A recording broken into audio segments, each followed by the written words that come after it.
Hey, folks, welcome to the pre-show. Field Guy, good to see you over there. And Barbie D, nice to see you as well. Just getting all set up here. Let's see. And of course, for those of you making it this early, this isn't the show yet. So it's just time for fun, frivolous, personal banter for 4.5 minutes.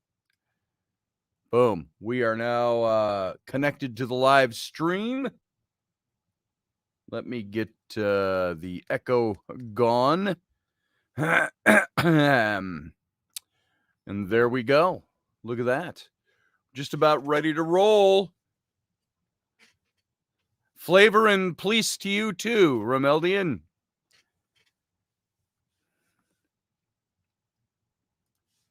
If you haven't been able to tell yet, I hate those words. I hate that phrase. Peace and favor, favor and peace. I've got my reasons. There was an issue connecting to the remote server.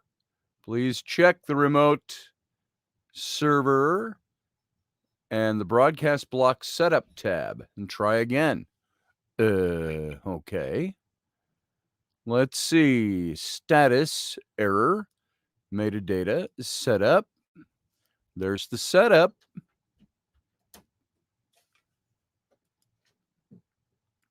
On. Says it's trying to connect. Let me find out what's going on with that real quick.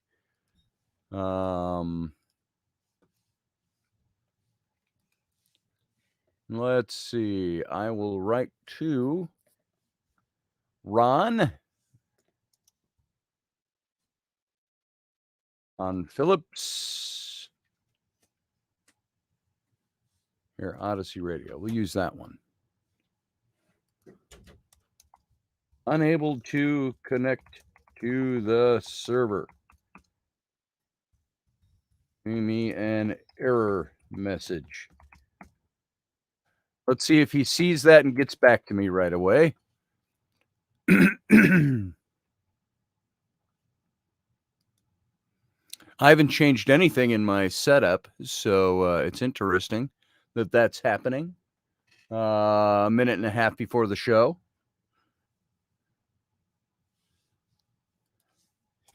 Well, he's seen my message.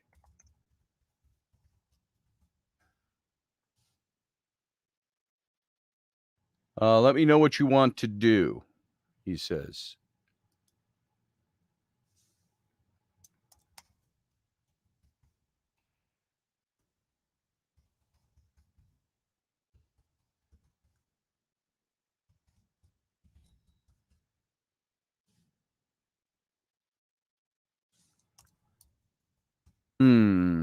I say.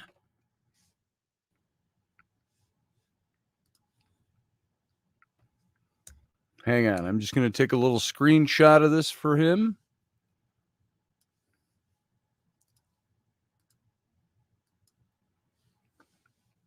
So he can see what's happening.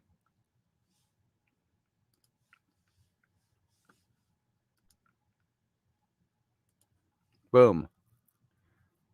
And you don't notice this kind of thing until you're going, because you click go, and it's time right now to be on air. So, folks, I'm going to start this program, and we'll see if it'll pick us up in stream. So here we go. Stand by. Here we go.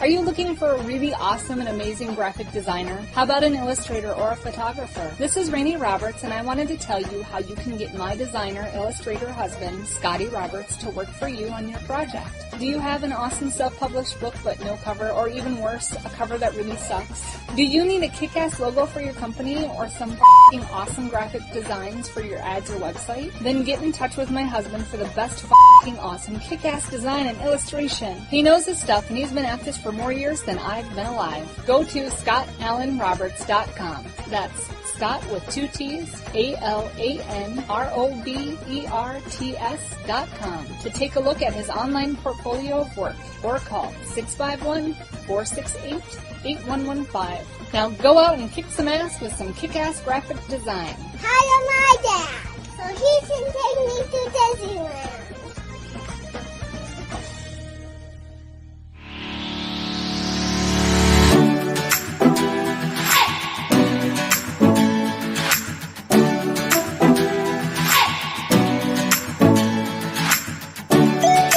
You're listening to the Intrepid radio program with Scotty Roberts. Intelligent Talk.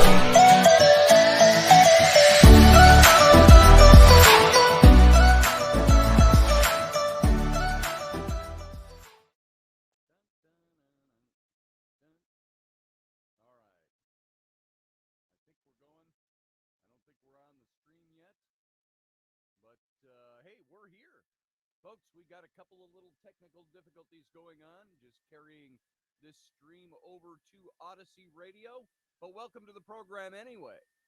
This is Scotty Roberts. I'm your host, the same as always, for the Intrepid Radio program right here on Odyssey Radio. And that's ODYSY radio.com. If you're listening over there, you're not hearing me. So they're working on some technical glitches at the moment between my server and their server. We'll see if it goes live over there.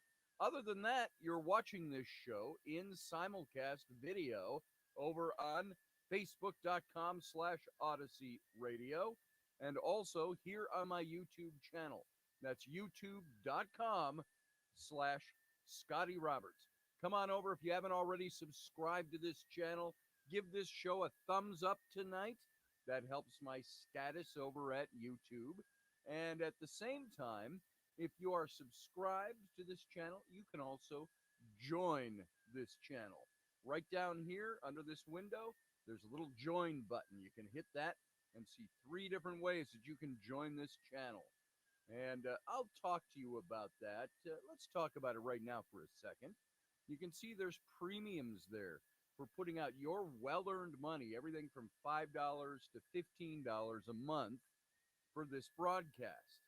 And that money is used to continue this show and do all that stuff, as you all know, blah, blah, blah, blah, blah. Because we are yes, we are try again, Ron says. Hold on, folks. You're going to see this in action. Let me disconnect the server and reconnect. I think we are on air. There we go. Ron, we are on air. If you're listening from the background, I just gave you a thumbs up.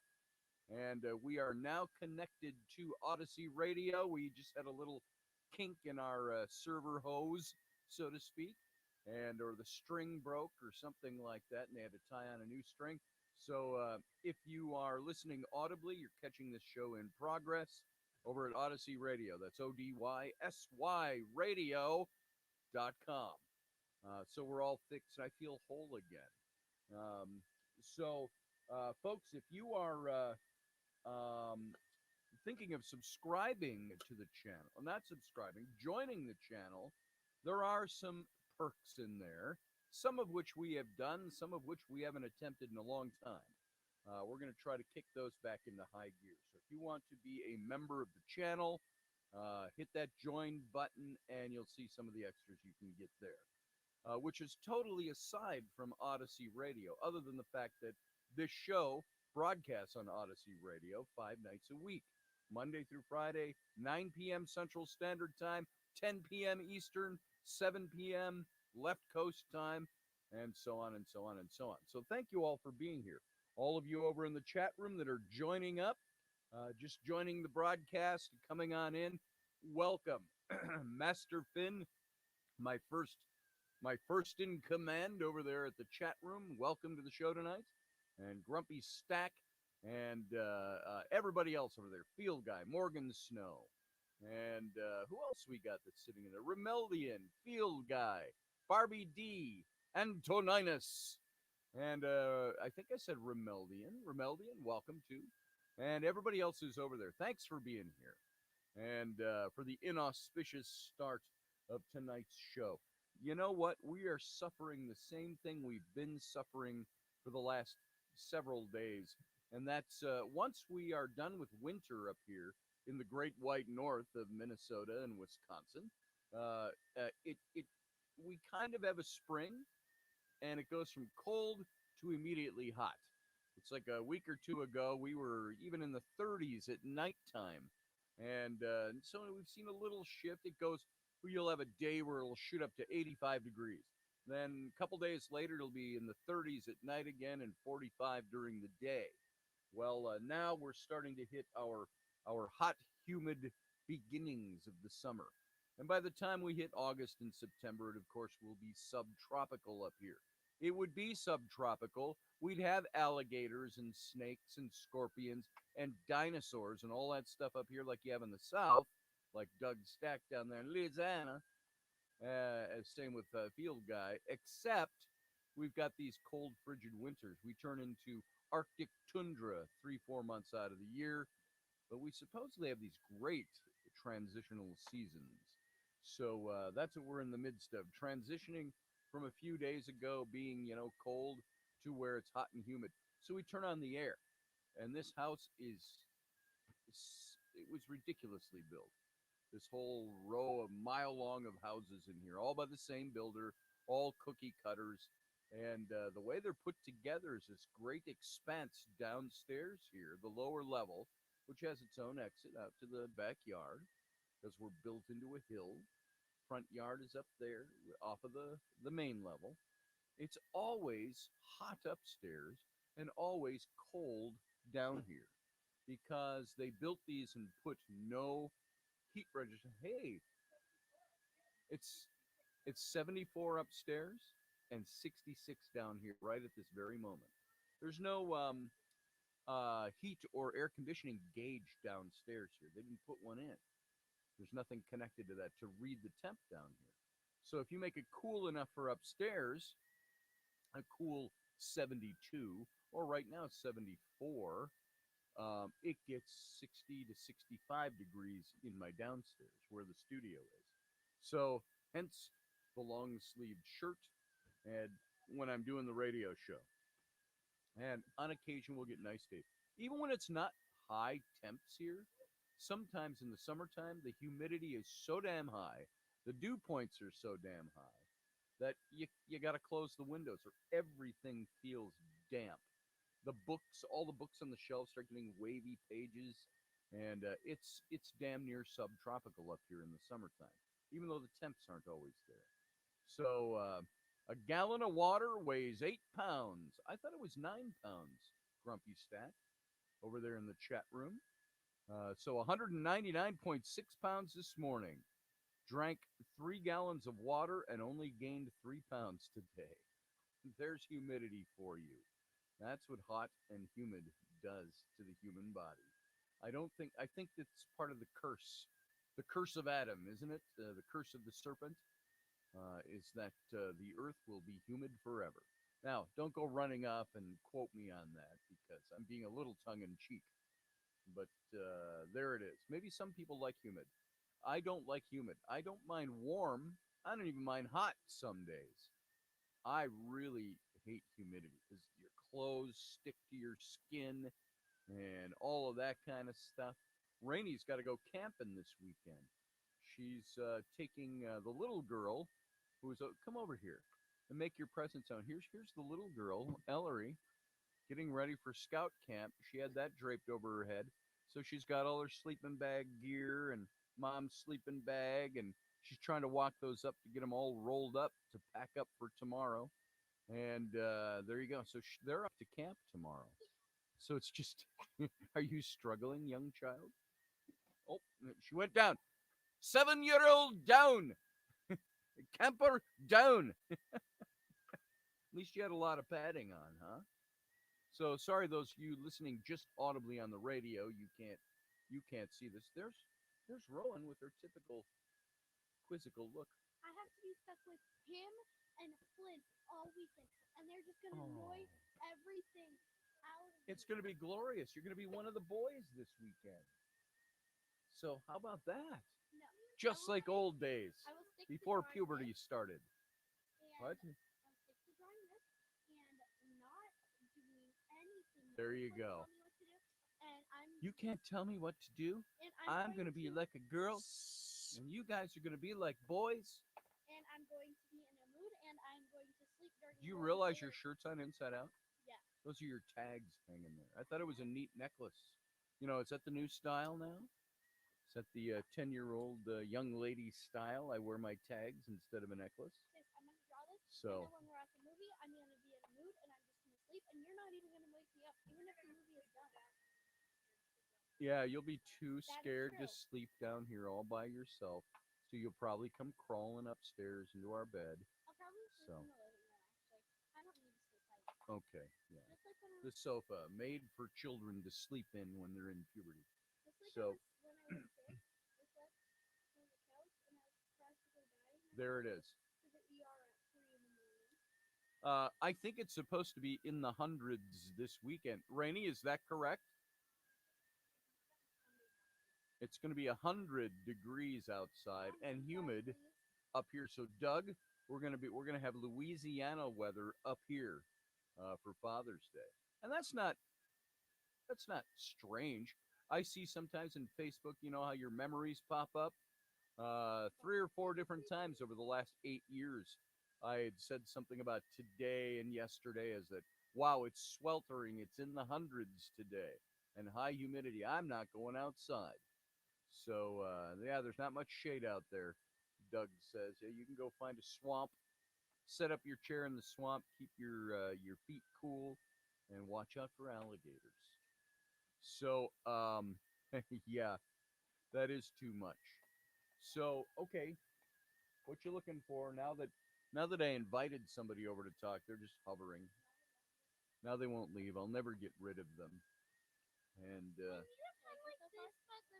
yes, I'll look at that when I'm done with radio. Okay. And so all of you listening on radio, you lack the visuals, but all of those of you watching the video, you got the videos. You get it. Oh, Ron asked me any luck. Let's see, all set up and rolling. He saw it. Give him a thumbs up. So we're on air. We're doing fine over at Odyssey Radio. So, folks, tomorrow night we're going to do something just a little different. We're going to break away from Marcus Aurelius. I know you all love this series because there's so much good material in it. But I have really got to, of my own volition, I love the kinds of stuff we do. Oh, Rainey's sitting over there just waiting for me to say what I'm going to say. It's like, what are you going to do? So it's going to be poetry night. And so tomorrow night, it's not a great deviation from where we've been. We're going to try to maintain a Friday paranormal, ghosty stories, all of that kind of stuff. So prepare for that for tomorrow. Tomorrow's going to be scary night on Intrepid. What? Shut it, woman. Rainey goes, dumb. Why? What did you think I was going to say? Oh, poetry. Rainey wanted poetry night. Now she's disappointed. So we could do poetry. I have a great lineup of Yeats going on. And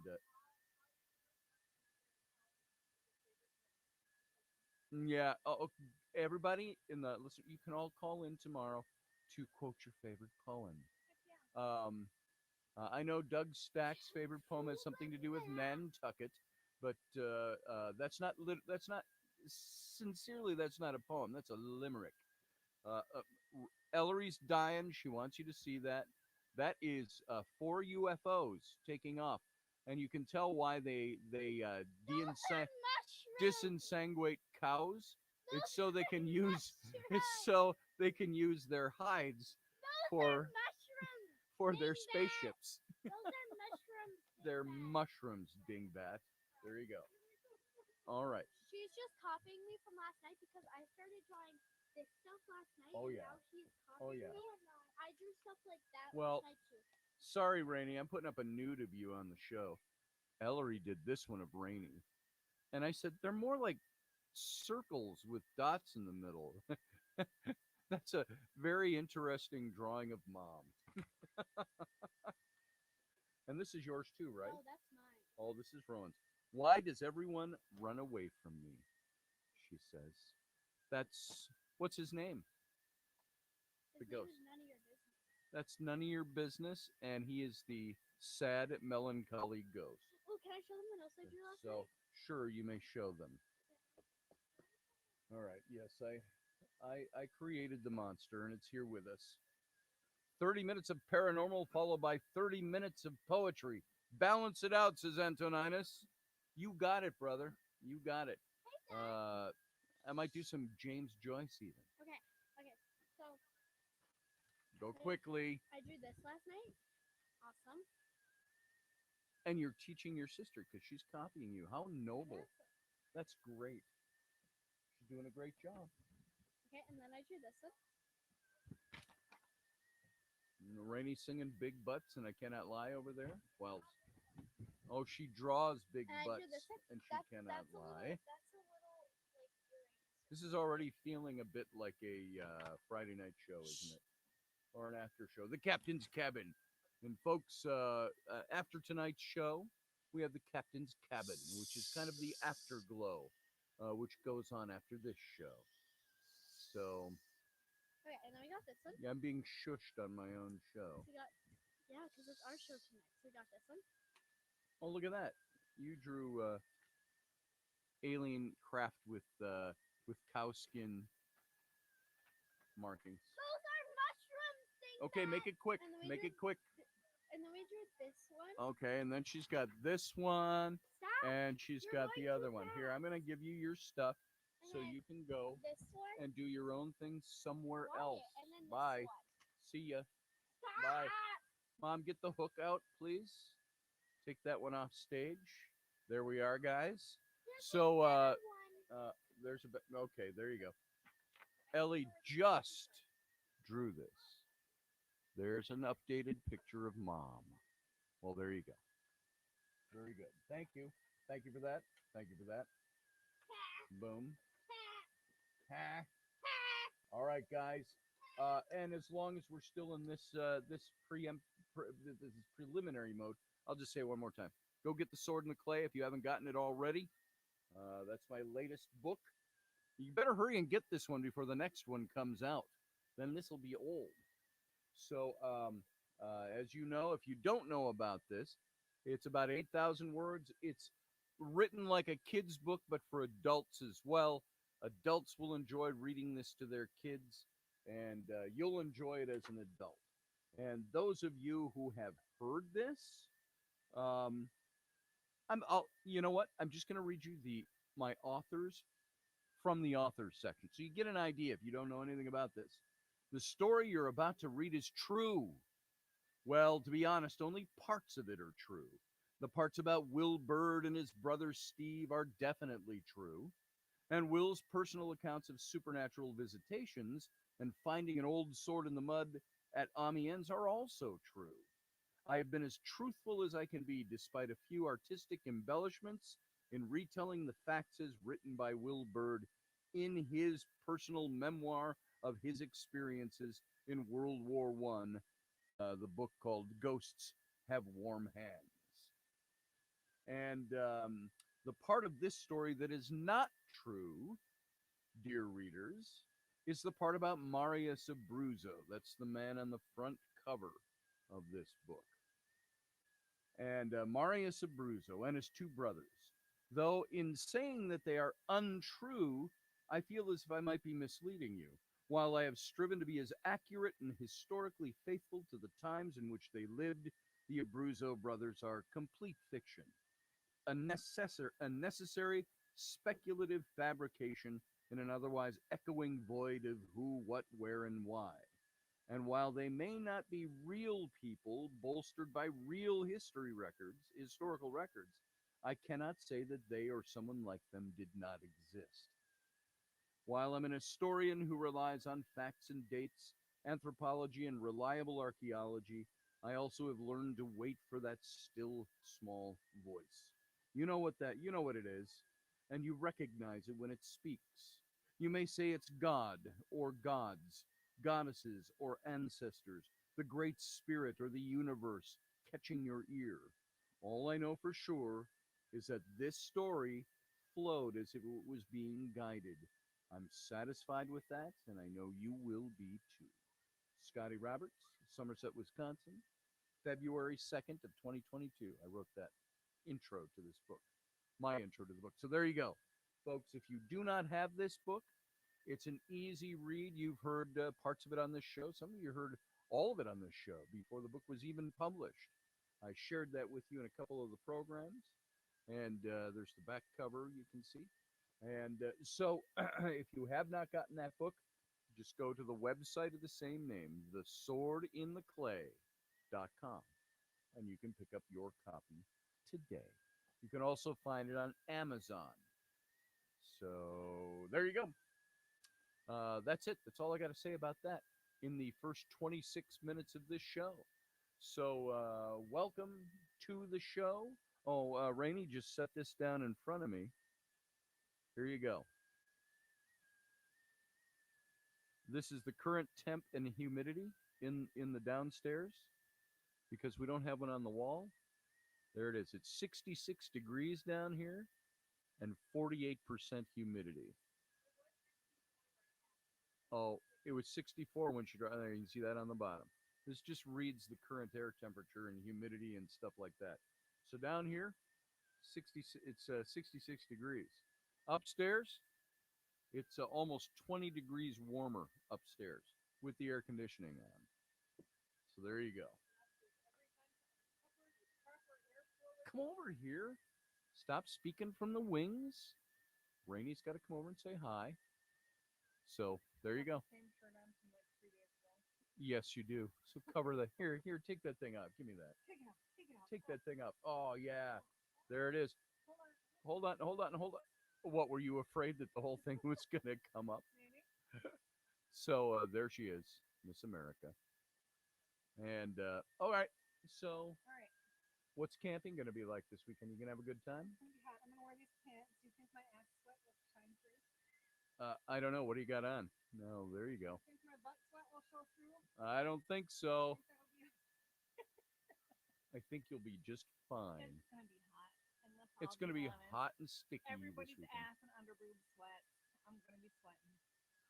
My underboobs don't sweat. I just told my sweat doesn't get shown through. Oh, on those things, on your leggings? Yeah. Oh. All right, I can't keep doing. There you go. There you go. Everybody motion sick yet? Volume is low here too, says Mary. Oh, you know what? That's because my mic isn't even on. No, it's still wet. What happened? Have you been hearing me all the way along? It's not even going up. I don't even say. Now it is. Okay. Now it is. Can you hear? Hello? Can you hear me now? I think some of my buttons were messed with. I mess with Scotty's buttons all the time. Yes, thank you. You couldn't hear me at all, or it was just low? You could hear me? Well, you got your... Oh, well, let's see. That's... There, oh, there so you go. it It's sound... reading. It's been reading off of this. But when I turn this mic down, it's on the radio at all. Well, that's weird. Okay. That either just got turned down, or has it been that way the whole time, folks? Okay. Good night. Good night. I'm sorry if it's been that way the whole time. I think I was worrying about getting on the radio, and then when I got on, they probably couldn't hear me over there. That's very odd. You're connected, but I'm not getting any audio, said Ron. I had to move to a replay on the station. Are your meters bouncing on audio hijack? They are now.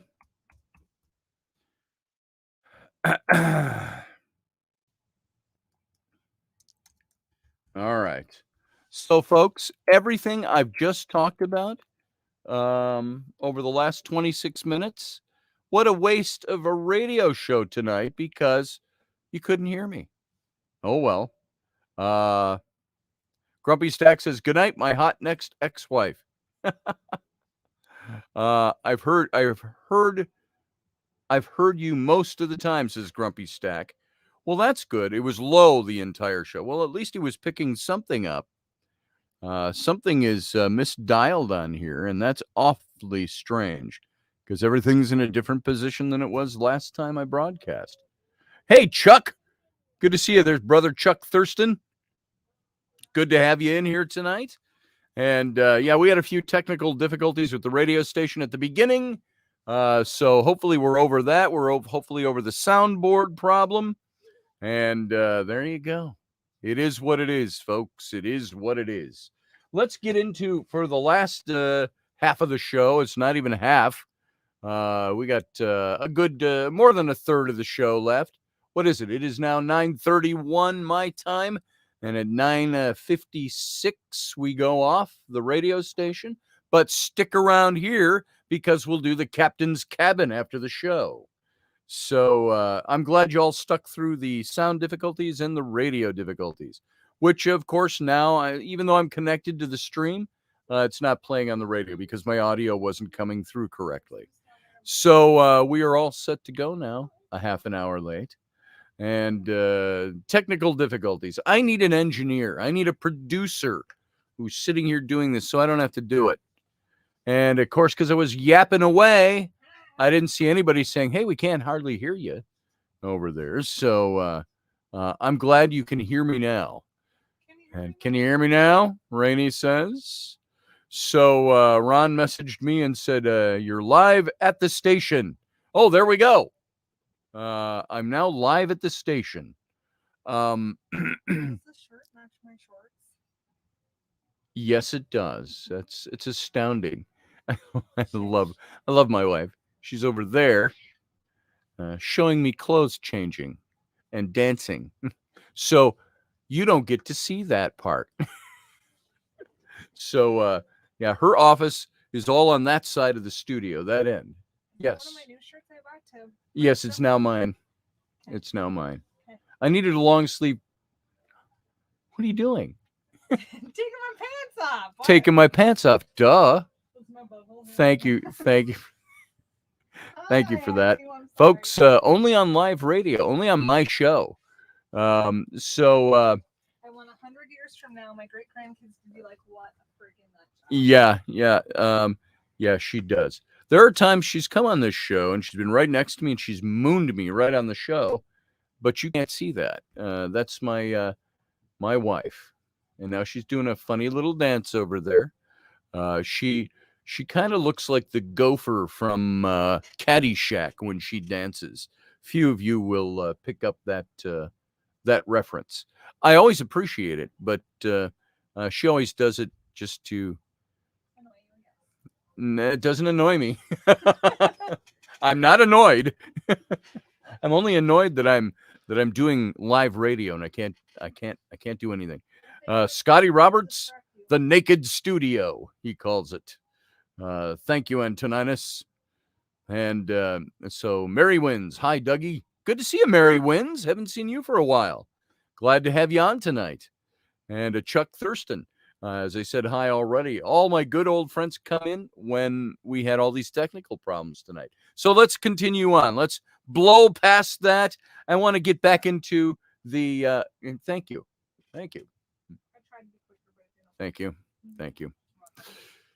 And look at what comes up in my mind. I'm reading through the meditations of Marcus Aurelius, which were not written to be a book. He'd probably be shocked that it was put into a book.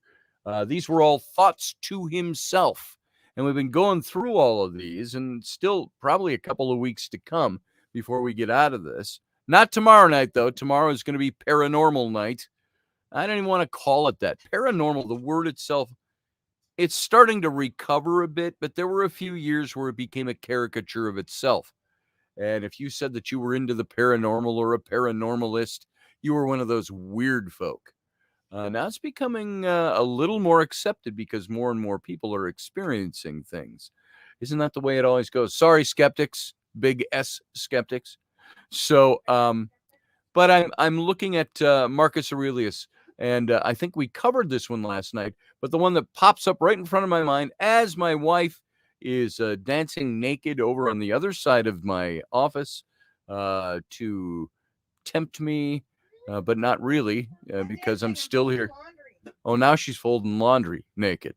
So anyway, what pops up is number 9 in his book, Carnuntum, that part of his book. And he says, your ability to control your thoughts. And remember, he's writing to himself. He's saying, here's the things you need to do, Marcus Aurelius. He says, your ability to control your thoughts. Treat it with respect. It's all that protects your mind from false perceptions, false to your nature and that of all rational beings. It's what makes thoughtfulness possible, and affection for other people, and submission to the divine. That's the whole number 9 out of that book. And he goes on to 10. He says, forget everything else. Keep hold of this alone and remember it. Each of us lives only now, this brief instant. The rest has been lived already, or is impossible to see. The span we live is small. Small as the corner of the earth in which we live it. Small as even the greatest renown, passed from mouth to mouth by short-lived stick figures, ignorant alike of themselves and those long dead. Oh, I see what she's up to. She's trying on swimsuits. She's trying to figure out which swimsuit will work the best at camp. Trying to figure out what swimsuits fit. Cub Scout camp, wear the sexiest thing you've got. Right? Well, I put on 10 pounds in the last month, so I need to You put on 10 pounds in the last month? Yeah. That's weird. Iron infusions, I guess, can add weight real quick. Iron infusions. So she's struggling with that a little bit. Oy. Weird. Still hot. All of a sudden, quick 10 pounds, and everything went chubby instead of muscly. Everything went chubby instead of muscly, she said, with all her iron infusions. So, well, we all got that going on. It's the tired and not doing what I should be doing. Right. I get that. Tired and not doing the right things. We need to use that, both you and I, that diet that Doug Stack and his wife are on. It's not even a diet. I hate I know. going to bed at night because I'm so tired. I just want to go to bed. But I know that when I wake up, I'm going to be so much more tired. So it's my Come over body here and fighting. talk about that for a second. So, That's my body fighting being tired. I'm tired now and should go to bed, but I don't want to go to bed because as soon as I wake up, I'm going to be more tired than I am tired now. yeah. Well, and that's something we're both kind of struggling with. The tired, and it's some of its age. And it's I think it's really hit us hard both. I know Doug Halfstack. Yeah, that's it, Matt Finn. I know Scotty doesn't quite know what to think about it yet, but I swear that the radio frequency off of that cell tower right out the back window that is bombarding us all day, every day, is taking a One toll over on our there. bodies. So maybe I'm not to be like, I can see the puffy and the tired. I shouldn't look like this all the time. I should only look like this once in a while. Well, you can look like this all the time. Right. The tired and puffy thing. No, the tired and puppy thing. I get you. But yeah. So, Doug Stack's going to give me a call this weekend. Do that, Doug, so we can hear about it. I want to hear, Doug has lost like 500 pounds in the last year. Hi. Let's get you in the picture. And try to arrange this mic. It's directional, so when you get down there, your voice won't quite be picked up. So, yeah, the 5G tower, 250 pounds Doug Stack has lost. And now, on top of that, he's tried whatever this program is that his wife has introduced him to, and lost another 33 pounds. Not just fat weight. My understanding is that this is good, healthy weight that you're losing and all of that stuff. And so Rainey and I have to do that. It might be a little bit that we're just completely tired out on this end. Maybe we'll do a whole show on this, Doug. Let's you and I talk about it, and maybe we can have you come in and talk to everybody about this stuff. So I feel like my elbow is right in your cleavage. I'm sorry. So Chuck not that my Thurston says, elbow. EMF is no joke. I know you think changing you our go. diet and exercise is going to help, but I'm not hungry. I am just tired and I just want to sleep. It's like, Yeah. not to say depression. It's like being depressed without being depressed. My body is just so I look flippin' at the way tired. she eats nothing. And I I have try to eat noticed she has healthy. put on a little bit of weight, but I figure that's just, we're all tired, we're all stressed, all of that Right. stuff that goes along with that. Weight comes with that. Sorry to say it, middle age. I'm beyond middle age. She's just entering it. And But so you can say all that you want to say, but I've watched you decline, your health decline, even though you just had the new heart thing and everything should be good. yeah. You've even declined. It's not health, it's not exercise. Whatever that tower is doing to us is kicking our ass, and it's not Well. going to stop until we move. And so if we sign another lease and we stay here, it's, I think, only going to get worse, and we'll end up getting cancer like the lady over there. So well, there you have it. There's the whole rundown there. Yeah. So all I was saying, Doug, was I want to find out what you're doing. So have you read any of the Time, Life, Enchanted Worlds books back in the 80s? I used to have them all. And then they just sat on the bookshelves and gathered dust. We didn't pick them up too much for reference. The kids would look at them every now and then. I'd pull some things out of them every now and then. And then I think they succumbed to mold in our storeroom. And I had to throw out a lot of stuff, a lot of books, a lot of things. She needs to drink a lot more tart cherry juice. It helps the pineal gland deal with the shift. You said penile. I said penile. The penile gland. Oh my So- God. Can't help myself. Sorry. She's so happy. Yeah. So, well, there you go. Yeah. There you go. Unashamed to talk about her weight gain, but it's been Yeah. sudden. It's just like boom. And then A well, I little should bit of say, weight gain. I should say So- too, I just went to my endocrinologist. I got the bad thyroid. I got the nodules all in here. But he noticed a new one that's further down that wasn't there last time I went in for an ultrasound. So it's like, I don't shit. even want to talk about that. That stuff scares me. It And does. Well, not to be like, I not don't to like put it out there, not to put it out there, but 90% of Hashimoto's people get thyroid cancer. That's Yeah, why I go in and get well. monitored all the time.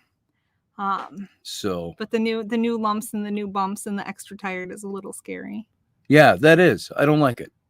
So anyway, hey, Uncle Dave Potter just came into the room. Good to see you, Sean Stroik. Uncle Dave.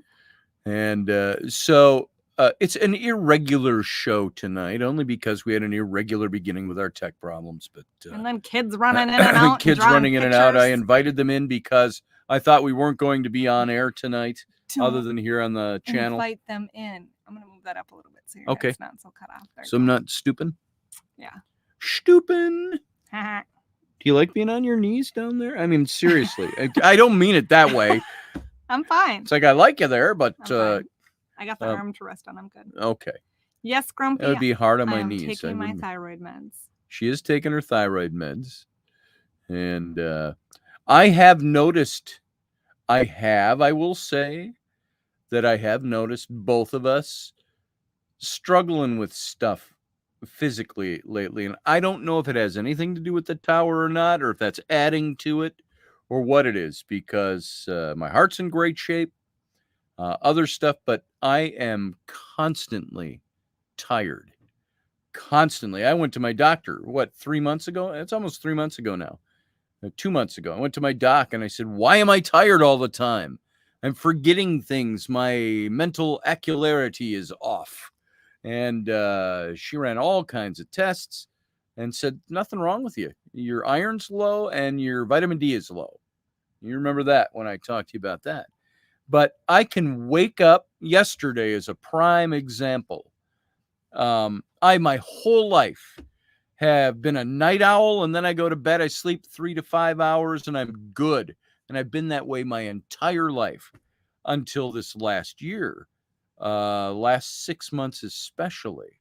I'm constantly tired, and I'm thinking, do I have cancer? Did I have a stroke somewhere along the way? Things like that. And so I went in and checked that all out. And she said, no, your vitamin D is low and your iron's low. But yesterday, I woke up at after having a what did I go to bed? Around 11 or 12 o'clock. And I woke up at 5:30-ish, right around there. And I got up and I felt great, full of energy. And I got up and had a cup of coffee, all dressed, showered, dressed, ready to meet the world by 6 o'clock.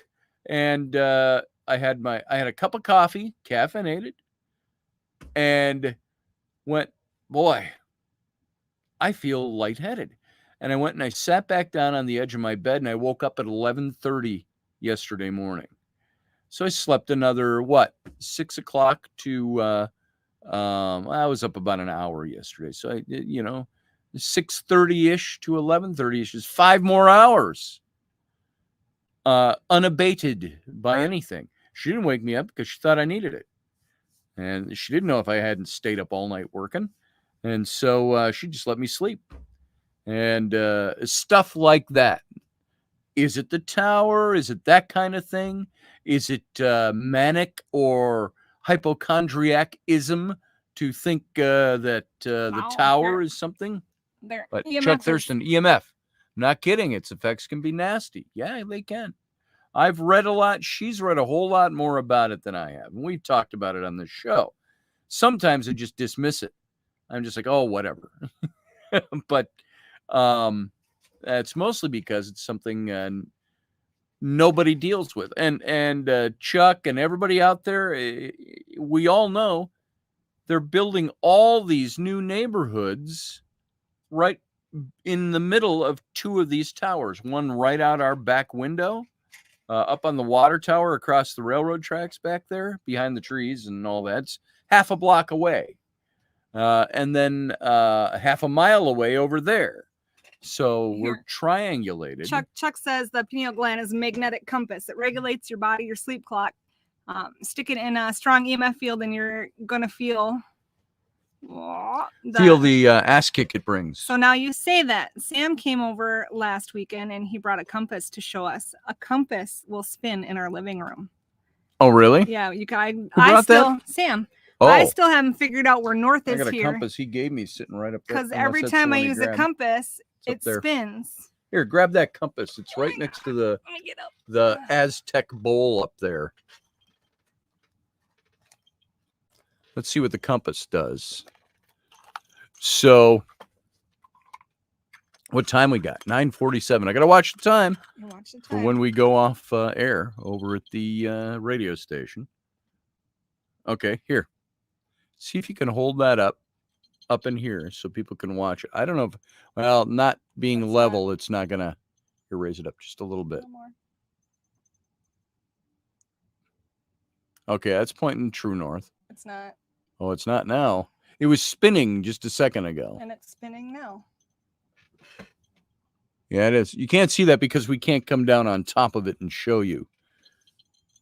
So.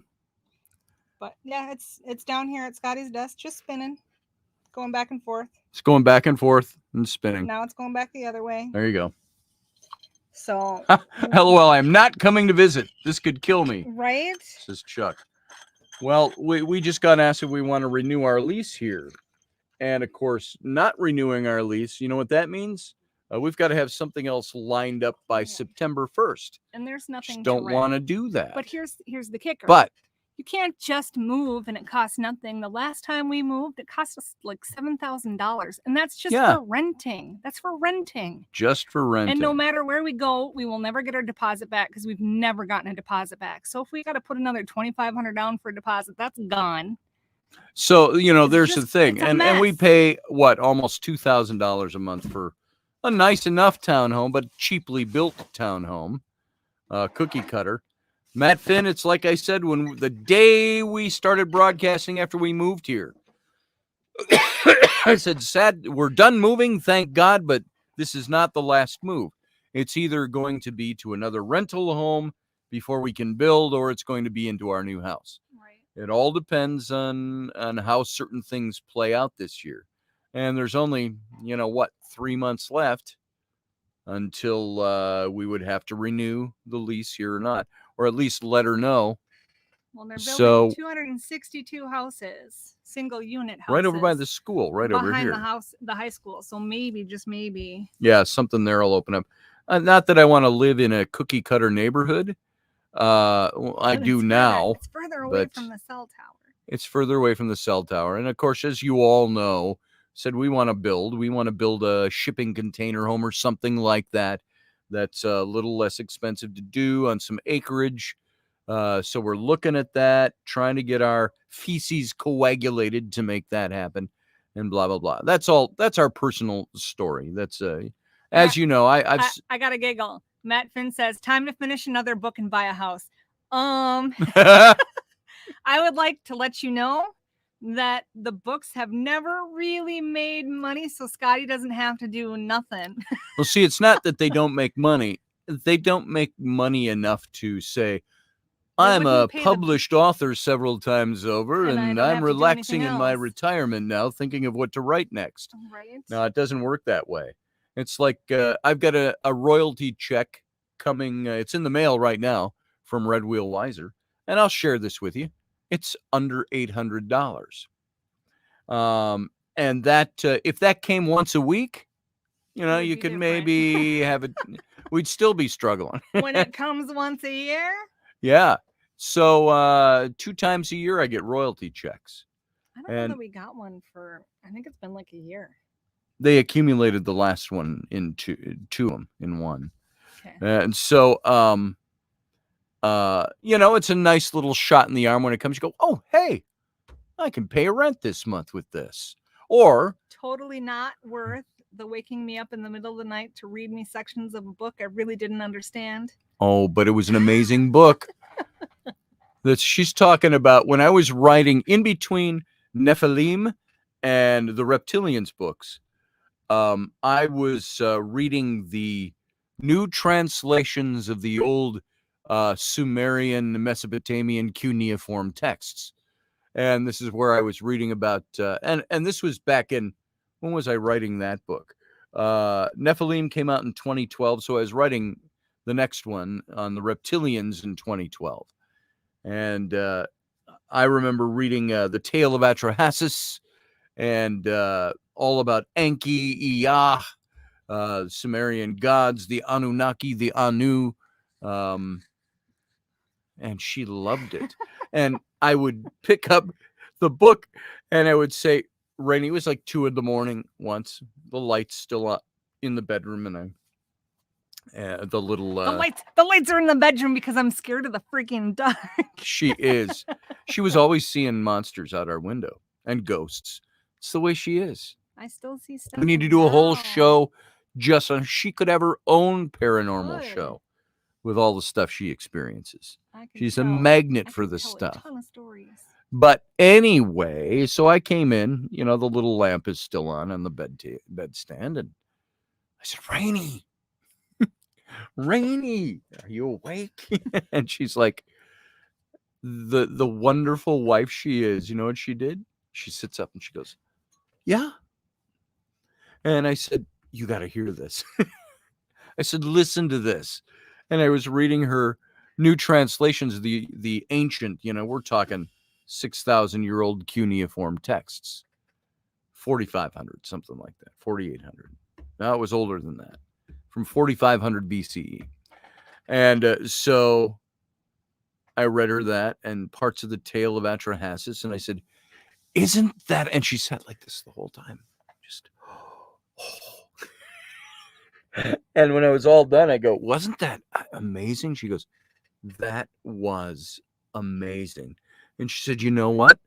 I would love to have you read more, but I'm kind of tired. And I said, oh, go back to sleep. I'll read it to you tomorrow. So I put in I think it was in the foreword of that book. I said, I was dedicating it to her. And I said, turn around, Rainey, would you grab, oh wait, Reptilians. That's the one it's in. I think this is where I wrote, this is the book, by the way, that came out of that. And I believe it was in my dedication. Here it is.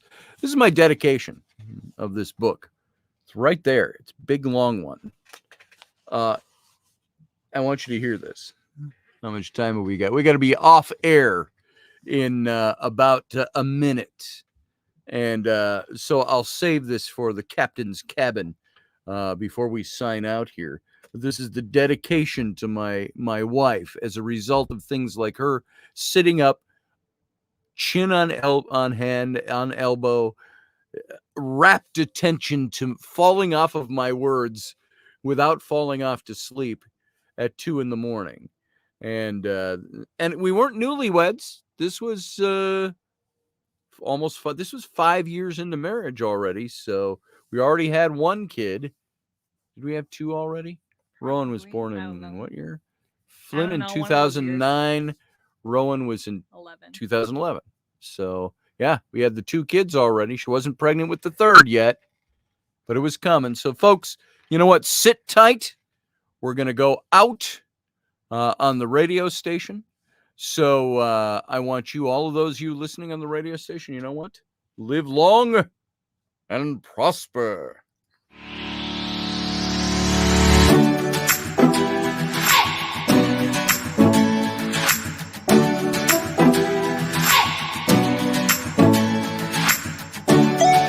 You're listening to the Intrepid radio program with Scotty Roberts. Intelligent Talk.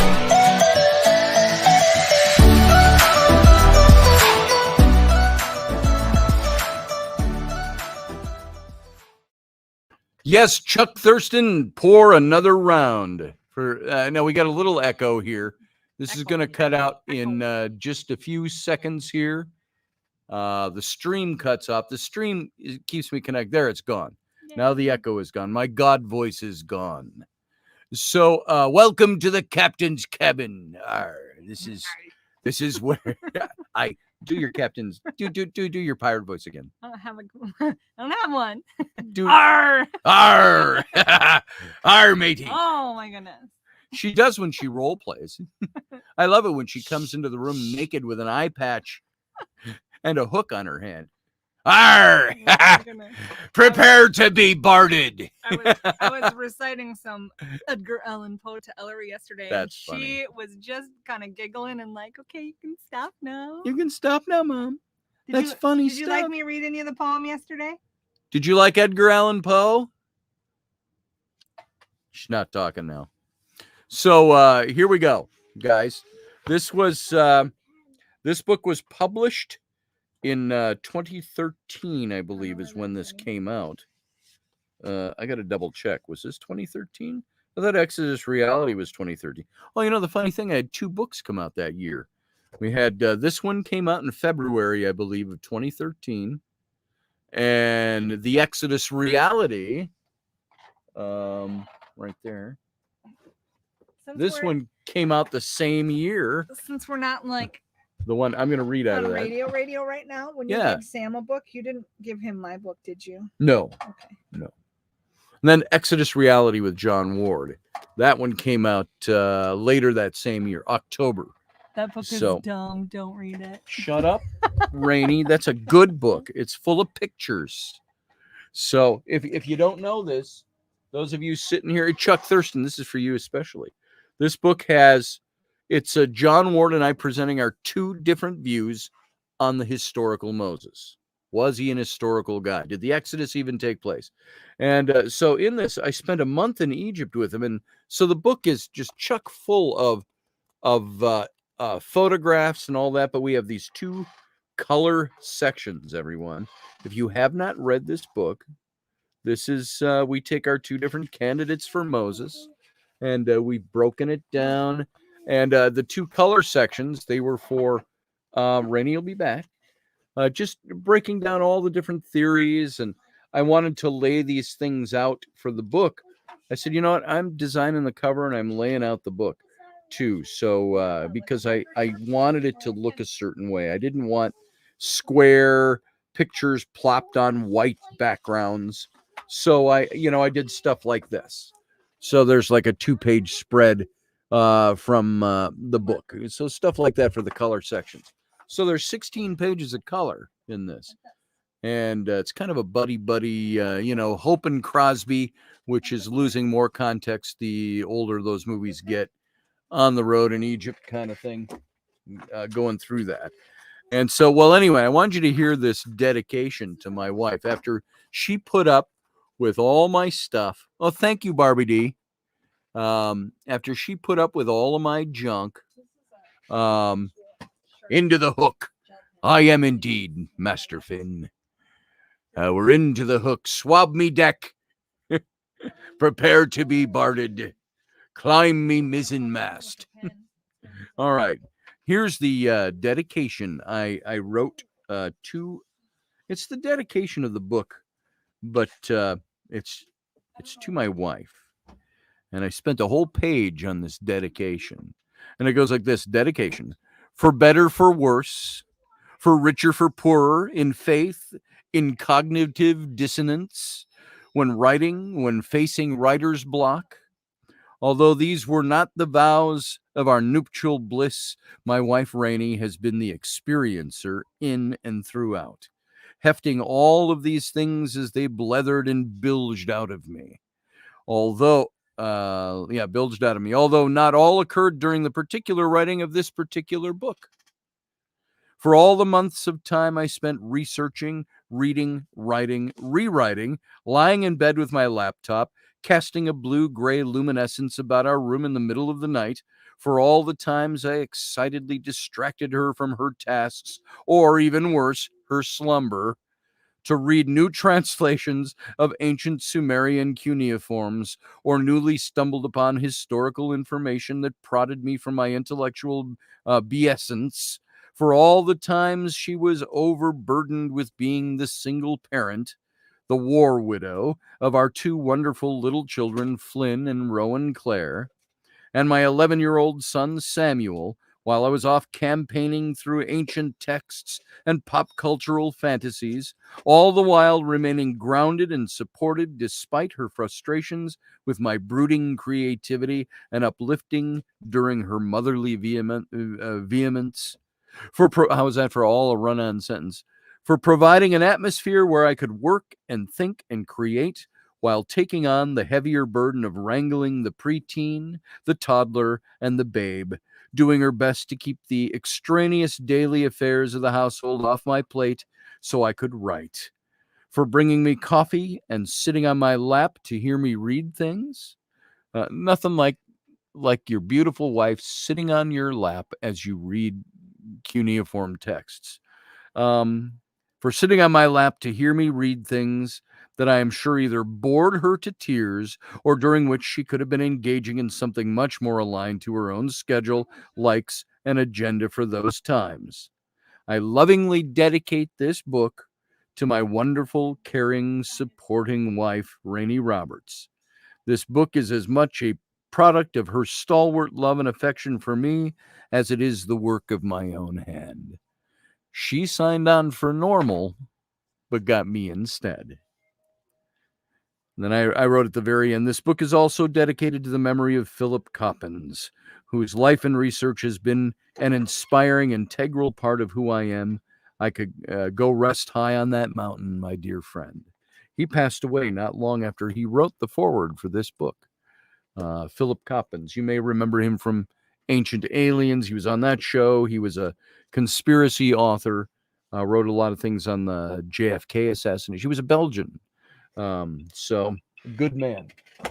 And you've heard all about him when I talk about all that stuff that happened at Saqqara and the visions and the things like that. So, what you doing there, Rainey? Writing. Oh, she's on her phone. I was telling Kate wanted to come press a shirt and it's not going to work for her tonight. And she said, how about Sunday? And I said, well, I'll be at camp. And then I was going to say, well, you're home. She could come press the shirt while you're here. And do you know, are you comfortable enough with my press to press shirts? Yeah. Are you? Am I? Yeah. Sure. Okay. I know stuff. So, anyway, there it is, folks. That was made you wait for several minutes. That was the, cheese curds and oranges. That was the, dedication to Rainey. Yeah.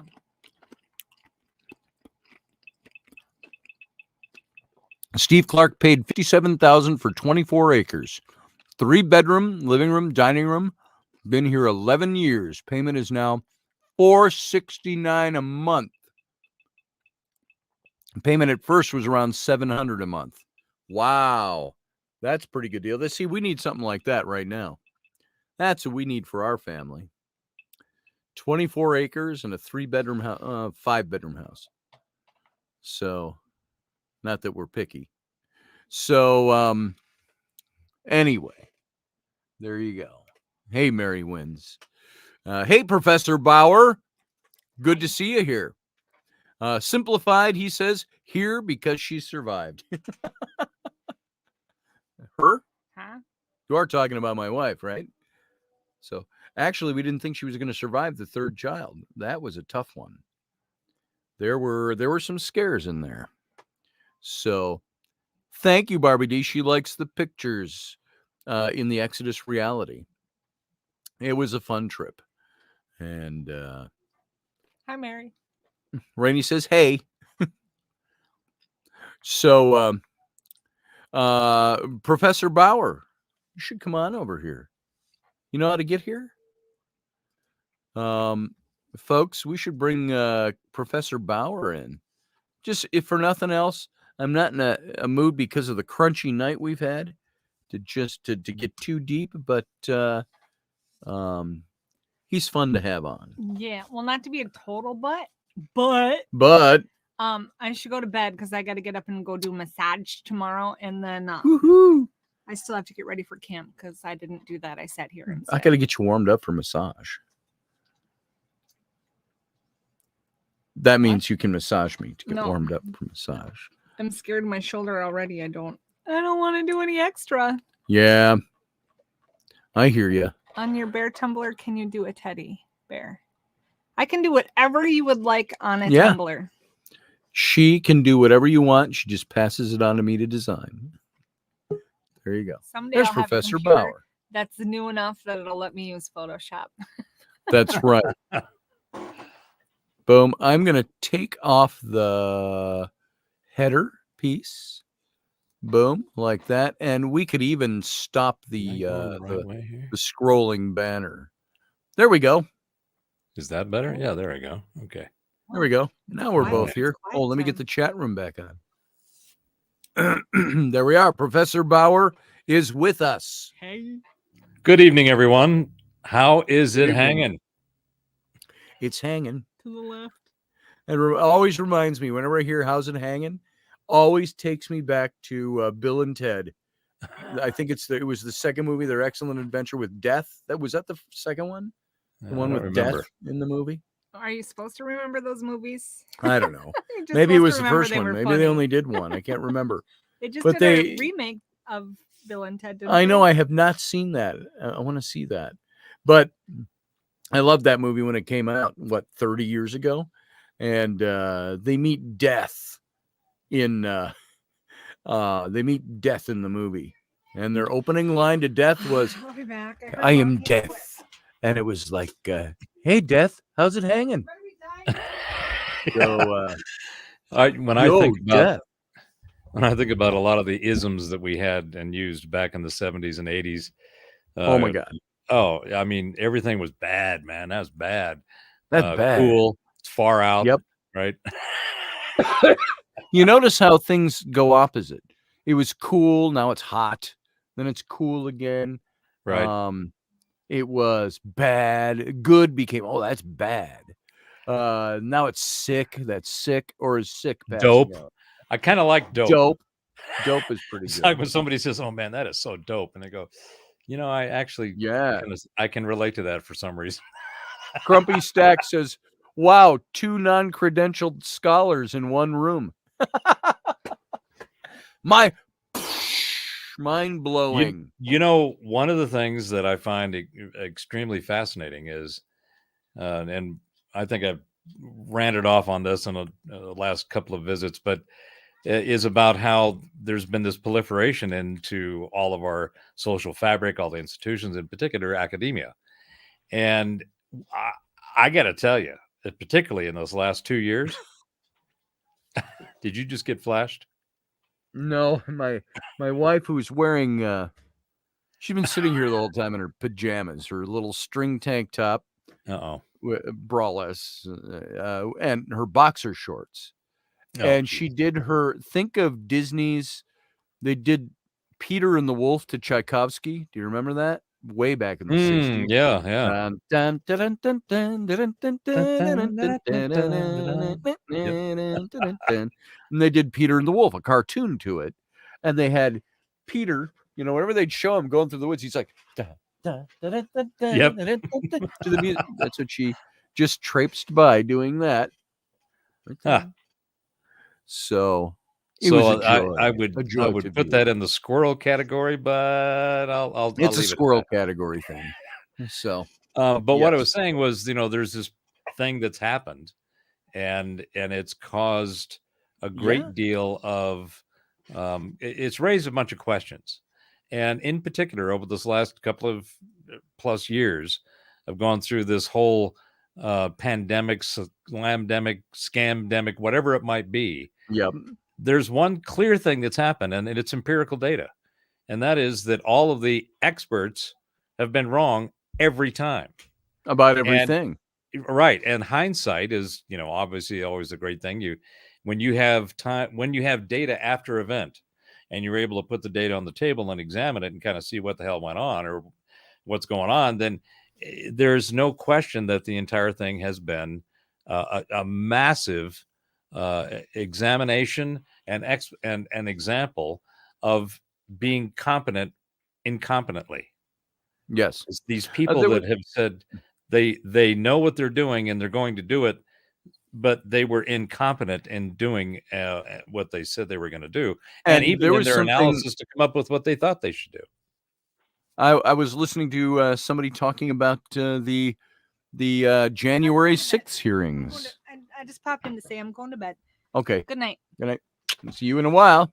Good night. Good night. Good night. Hopefully there'll be no spiders tonight. Hopefully not. So, I had one run across my arm a couple nights ago. it might have been me. No, it was a spider because I squished it. Oh, okay. That's the thing to do. When your wife's afraid of spiders in bed at night, when you crawl into bed at night, just go up to her real lightly and go.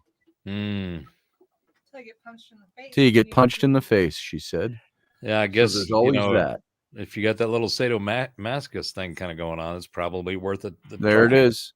So, Hey. what I was asking is these hearings, they were pointing out a lot of the discrepancies that are being uncovered, a lot of the lies the other way around, differently than what the committee planned, which somebody said to me today, and I know there are people in the chat room that hold to a different belief.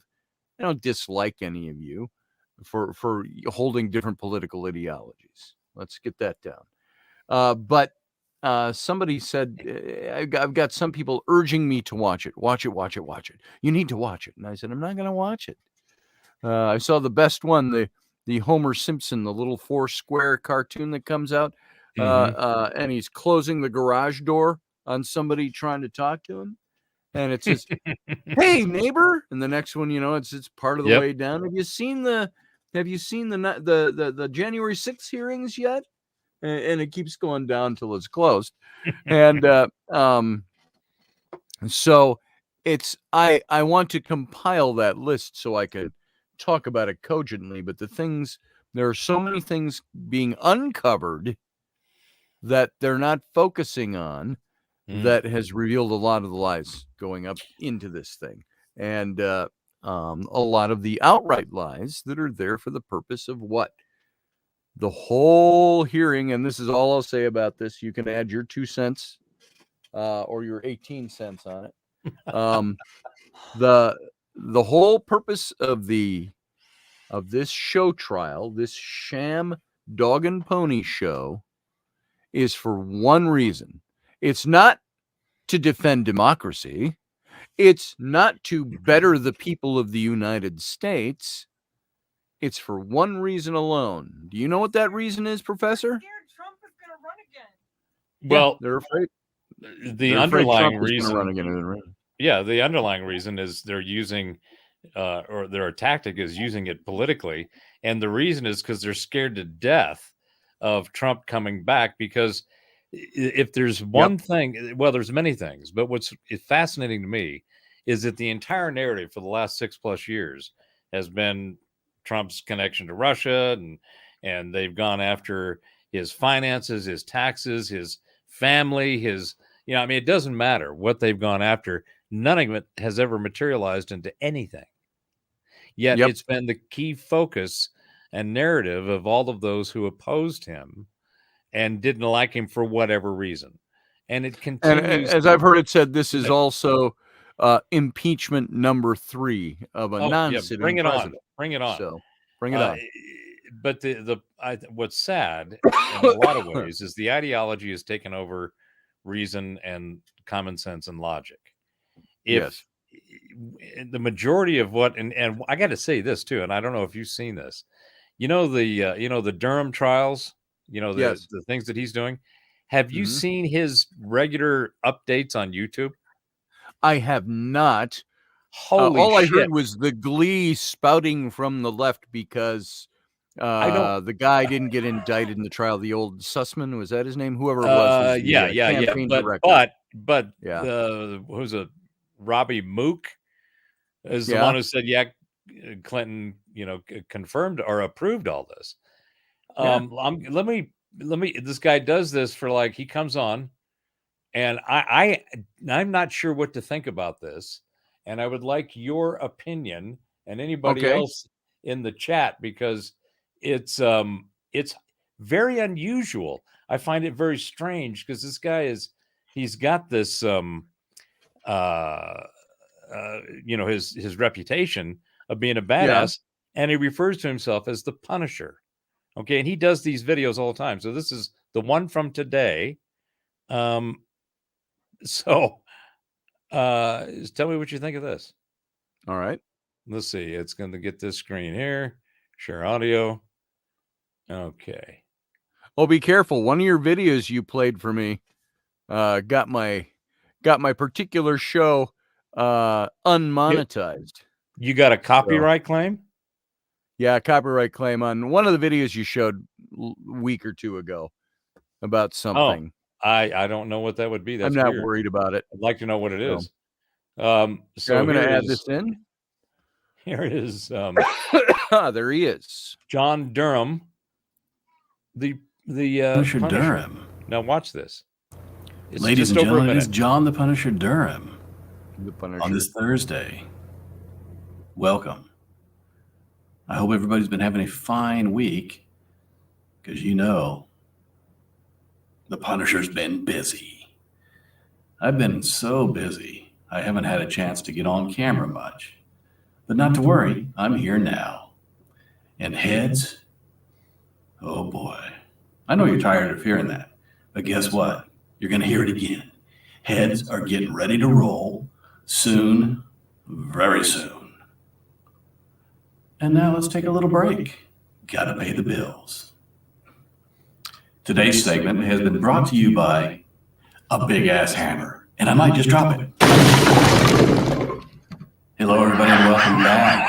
You know what time it is? Nice. 8-ball time. It's been a good year since we've had to ask the almighty 8-ball a question. But the time has come to confirm what I've already said. Magic 8-ball. Our heads getting ready to roll. Concentrate and ask again. 8-ball. Magic 8-ball. Our heads getting ready to roll. Yes. The 8-ball has spoken. Heads getting ready to roll. You're probably wondering why I'm dressed like this. That's because the Punisher is going to become a priest. I'm just kidding. Screw James Whitey Bulger. We'll talk to you later. Bye. So how is so what do you think of that? That's great for a special counsel to be able to come on and do videos like that. I mean, I find it, I had no idea that he was the character that he is. I didn't either, and so I'm now going to have to go subscribe to his channel.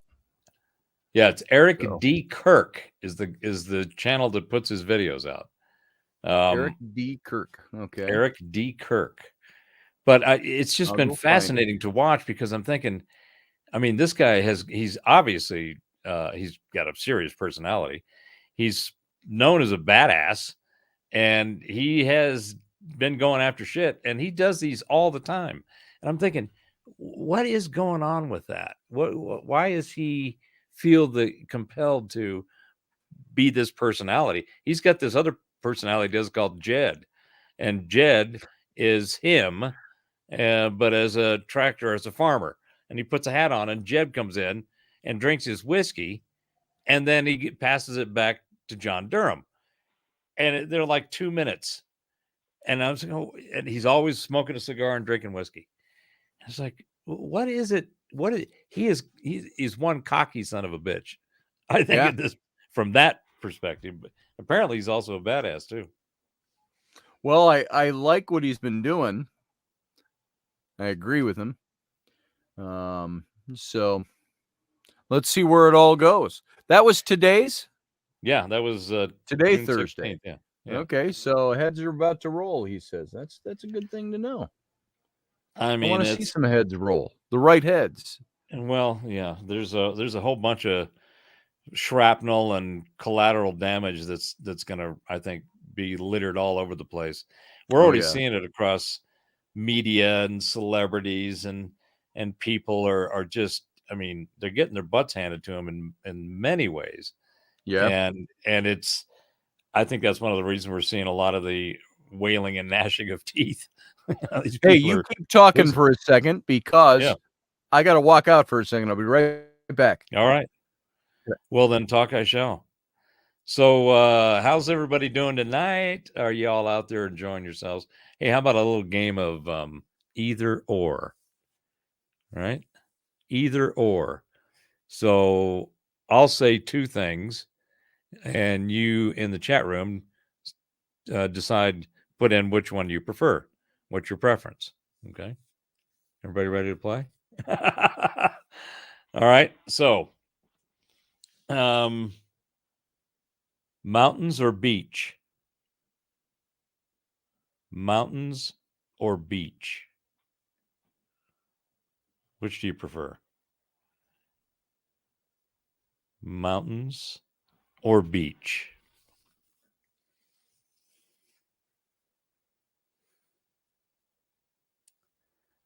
Steve's got the mountains.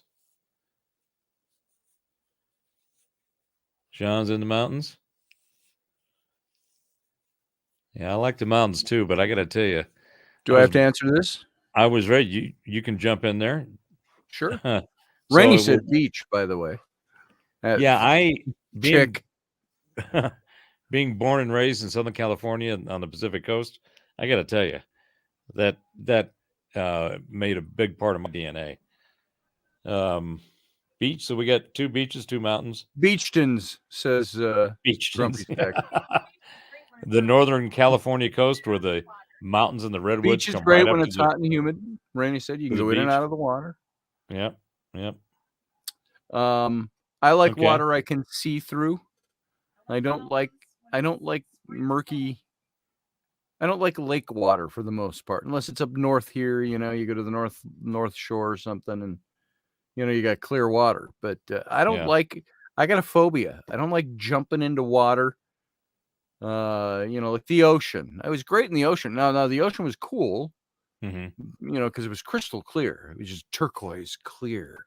When I was down in Honduras, and we went out beyond the reef, and it looked just solid blue until you saw about 300 yards away a big, like 6-foot diameter grouper coming at you way out there. He's about 300 yards away, and he's crystal clear. And my grandpa, we were snorkeling, and he said, "Oh, that thing's about 300 yards away. That's how clear the water is." But I don't like swimming in things I can't see the bottom. Anyway, beach or mountains. I like the mountains. Mountains get you out of breath. It looks like the beach is kind of pulled away here in the lead in the chat. Beach, more bikinis than in the mountains. Yeah. I tell you, when I first went to Ipanema and Huh? Copacabana in Rio, I fell in love with the beach even more. Well, yeah. Because Rainey I said mean, she likes the mountains in the fall and the spring, beach in the summer and the winter. So, okay, ice Makes sense. cream or pie? ice cream or pie? Ice cream, because I haven't come across a good gluten-free pie. Ice cream because she hasn't come across a good gluten-free pie. Uh-huh. See now, Ice cream ice or cream, pie? Yeah. they're both good. For me, am I supposed to be answering this, or am I shifting people's thoughts out there? We want to get Well, honest. everybody's just jumping in here. Sean I says like neither. pie. I'm a Yeah. pie man, but I like ice cream. If I had to choose which one I wanted more of in life, I like a good pie crust. Ooh. And A good cherry pie. I like a good what kind? Cherry pie. I love me some cherry pie, Rainey said. You're so naughty. I love a little peach pie. Little I like peach a little pie. little fuzzy peach. Little fuzzy peach pie. All right, now we'll switch it up a little bit. Pie Hey, or I love cake? you. I'll see you in a Pie or while. cake? Pie or cake? Pie or Oh, cake? pie. Pie before Sticking with a cake. pie. Yeah. I'm going pie. Yeah, cake and ice Morgan cream are Snow's just going ice cream. Sean Strike doesn't sugar. he You can don't do sugar, sugar-free stuff, Sean. Yeah. I'm not supposed to do sugar because of my diabetes. I do some sugar. Sometimes you can cook with. We cook many times gluten-free flour and sugar-free. We do sugar-free fillings. Other things to sweeten, agave, stuff like that. We use things to sweeten. German I like my chocolate cake. peaches clean, says Sean Strike. Rainey likes her tomatoes blanched. Ooh. If I ever cook with tomatoes, by the way, Rainey said I can only cook with them if I blanch them and peel them first. Hmm. So she likes them in things that I cook. Yeah, it's good to have a good clean peach if you're going to eat it. Yeah, absolutely. Peaches need to be clean for eating. Yeah, that just makes eating more eating easy. That's Eating right. is easy. That's right. And it makes you want more. Right? Have all you want. Have all you want. We'll make more. Airplane or yacht? Oh. Is there any delineation of purpose? Is it to get to somewhere, or is it Well, to think of your airplane like a yacht. So in the sense that Okay. you either have a yacht you can go run around in, or you got an airplane you can go run around in. Oh. Well, see. A yacht can't traverse the Rockies. I always That's wanted true. a plane like, do you remember that old Bill Bixby television series? I think it was the late 60s, the early 80s, The Magician. He played a magician who was also like a private investigator. Who was this And he again? lived, Bill Bixby, the guy who played the Hulk in the 70s Oh, series. yeah. Okay. Courtship of Eddie's Father, if you remember Yes. that one. Yep. And he lived on an airplane. He had like not a 747, but something like a 727 Yeah. airplane, or maybe it was a DC-10. I don't know. But he lived on that. And it was like James West from the Wild Wild West living on a train. He had a train car that was his lush, wood lined and velvets and all of this exquisite little cabin that he lived in on his train car. Well, Bill Bixby, as the magician, lived on a 707. So I like Rainey's tomatoes, says Dave Potter. But would you really call them tomatoes? I think they're more like melons. No. Well, they're both fruit, and that's They are both fruit, right? Yes. So you can get your Fruit Loops in there too. I enjoy Fruit Loops. Okay. So for me, yacht, you're outside more. You get the open water, you get the sun, you get the ocean, whatever. You don't have to worry about taking off Limiting. and landing. You're just floating. You got your You're just crib with floating you. and You got all enjoying the life. amenities. You can go fishing. You can't go fishing out of a plane, No, but you unless can you. take the plane to go get on a yacht. There you go. I like the plane idea, and I'd live on a plane. I'd convert. Wouldn't it be cool if you could afford it? Of course, that's the prerequisite for all of this. But wouldn't it be cool to own like a 727, and you convert that baby into your personal living quarters? Flying crib. Yep, your flying crib. So Yeah, I'd outfit that bad boy and fly all over the place to where the yachts are, and then I Yep. go get on the yacht. Yeah, that'd be cool. Because if I can afford a plane to have as my house, I can afford a yacht too. All right, what's your next one? Got any more? Oh yeah, there's a bunch of them. This is kind of a fun one. How about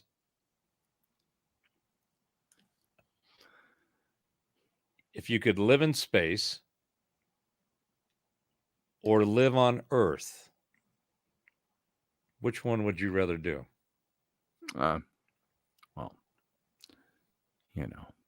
what did Captain Kirk say? Well, I was born in Iowa. I work in space.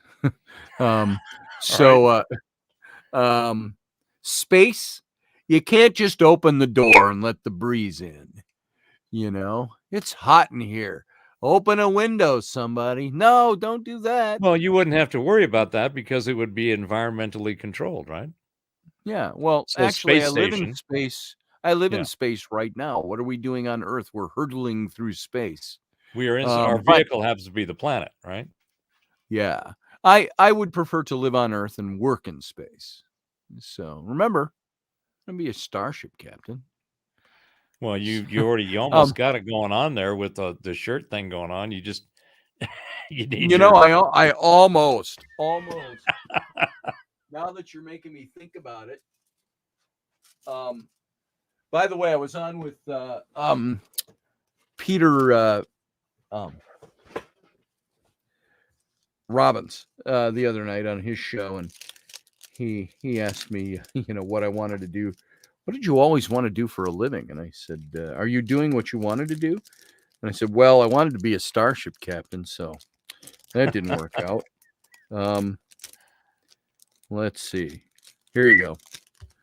There's nothing sticky on this, but there, there it is. I mean, look at that. Look at that. I am now a starship captain. You got and this it is going one on of there. the this is one of the originals. See? That's from the original series. Oh, I need you to beam me up, Scotty. Captain. Of course. I'm an engineer, not a doctor. There it is. If I had a piece of two-sided tape, I'd put this on right now. I'd stick it to myself. Here. We'll just use a regular piece of tape. This is a good time to do this, I think.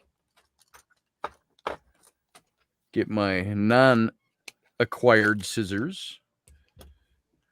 Non-kid acquired. What? What's your problem over there?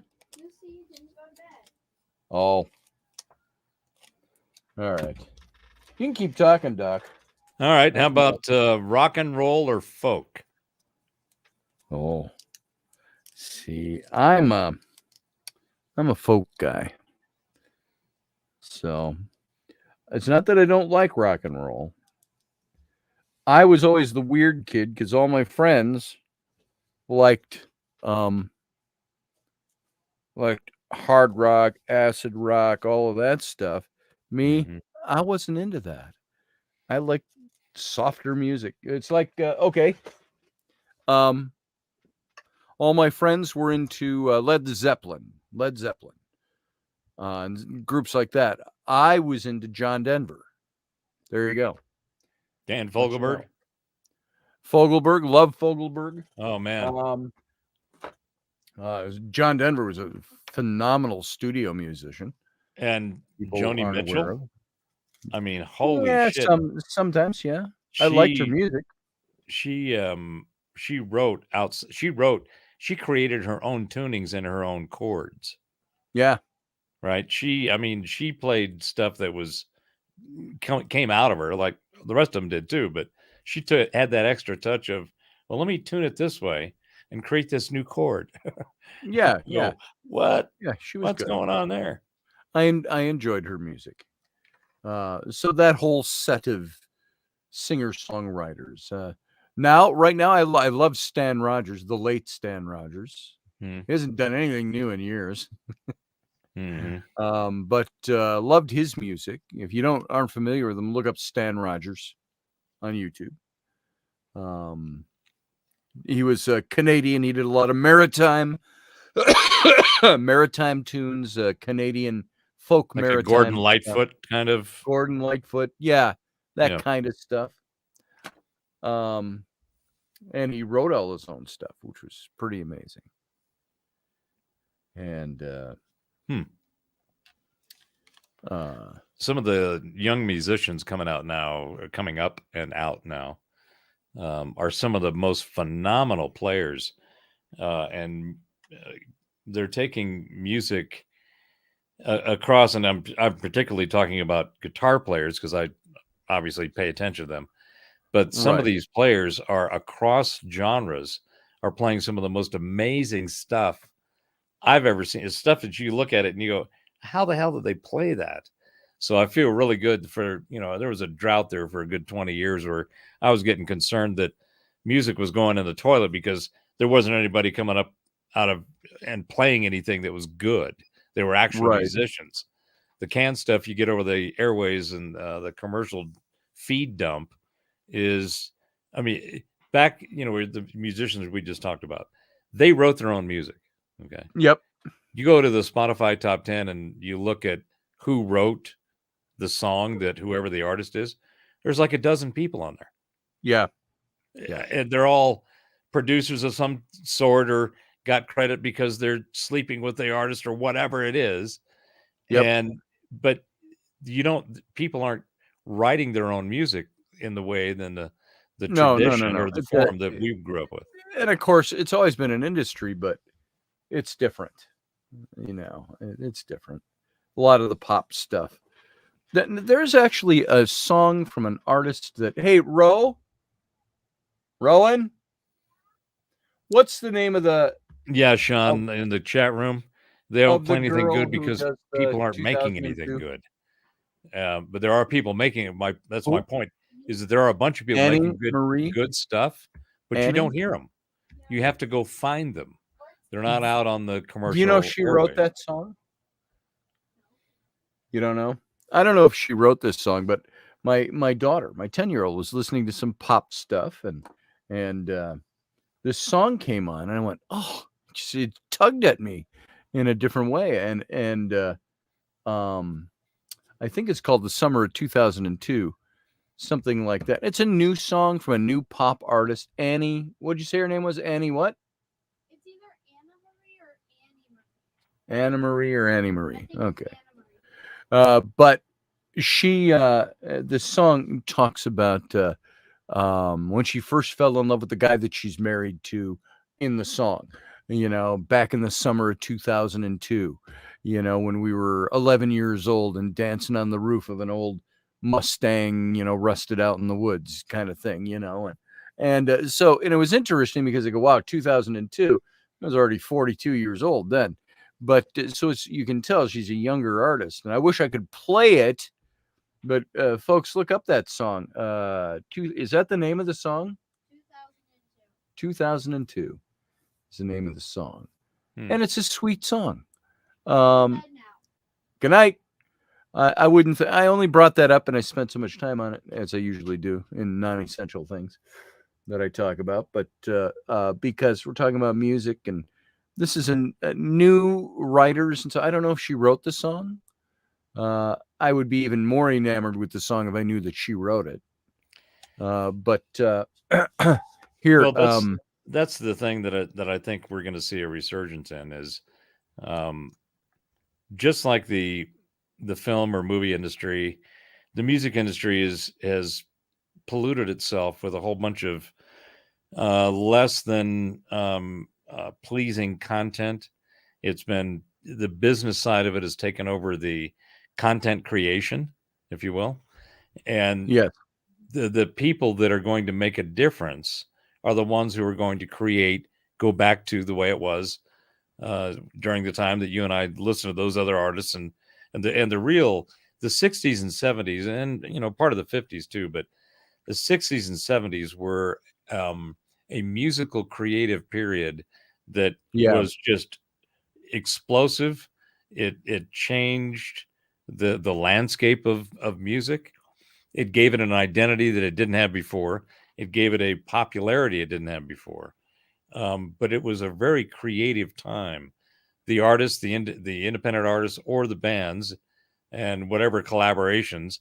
Loggins and Messina and Seals and Croft were two of my favorites. Oh my God, Loggins and Messina were fantastic. Oh, that album, Full Sail. Holy shit! In Yep. Lahaina, the sugar can grow. Yep. In Lahaina, sugar can Yep. grow. And they got the whole thing was, it was great. But they wrote the music themselves. I just looked up this song 2002, and she's listed as one of the songwriters of it. But listen to this to substantiate your point. Songwriters: Alfonso Henderson, Andreas Michael Carlson, Anne Marie Rose Nicholson, Benjamin Joseph Levine, Cornell Haynes, Edward Christopher Sheehan. Oh, Ed Sheehan. Oh no, Sheeran. Ed Sheeran. Eldra DeBarge, Eteline Jordan, George Clinton Jr., Jacob Ivar, Bertelson Schultz, Jason Epperson, Julia Michaels, Kristen Carl, Mark London, Lavelle Eugene Webb, Martin Mack, Steve Mack, Tracy Lauren Morrow, and William Randall DeBarge. Those are all listed as the songwriters. People? Yeah, maybe that's right under the song. So does that mean her album was written by all those people or her song? It's like, are you kidding me? Yeah. But listen to the words of this. It goes like this. It goes, I will always remember the day you kissed my lips, light as a feather. It went just like this. No, it's never been better than the summer of 2002. We were only 11, but acting like grown-ups like we are in the present, drinking from plastic cups, singing love is forever and ever. Well, I guess that was true. And the chorus is dancing on the hood in the middle of the woods on an old Mustang where we sang songs with our childhood friends, and it went like this.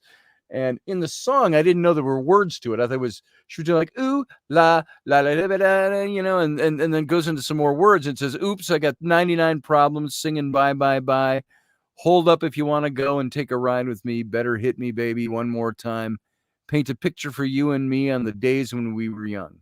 And singing at the top of our lungs. And that's, I think that was what hit me in the song when I first heard it. She goes, she sings on the days when we were young, and it's got a soft, gentle melody to it, and the words are nothing Pulitzer winning or anything like that, or soul stirring, but the whole thing put together, you're a musician, you're a songwriter, you do that kind of stuff, so when you write a song and you sing it, you put it to music. Let me ask you a question. It's totally taking a left turn on this. When you write, do you write a piece of music and then you apply lyrics? Do you write lyrics, then apply music, or do you do them both at the same time? I know when I sit and I've written some songs, I take my guitar out and I just start making up a melody and hope I remember it, as I'm making up the song. What do you do when you write music? It depends on what I'm writing for. So, like right now, I'm working on my own project, and I'm starting with the lyrics, and then I will, I'm going to lay the lyrics out rhythmically, and then I'm going to apply and write the music to it.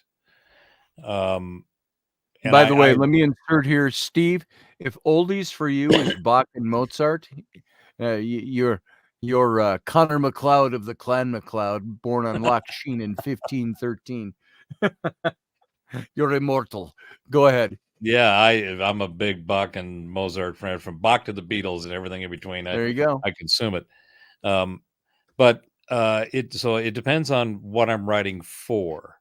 Now, this project I'm working on now, I'm writing everything myself.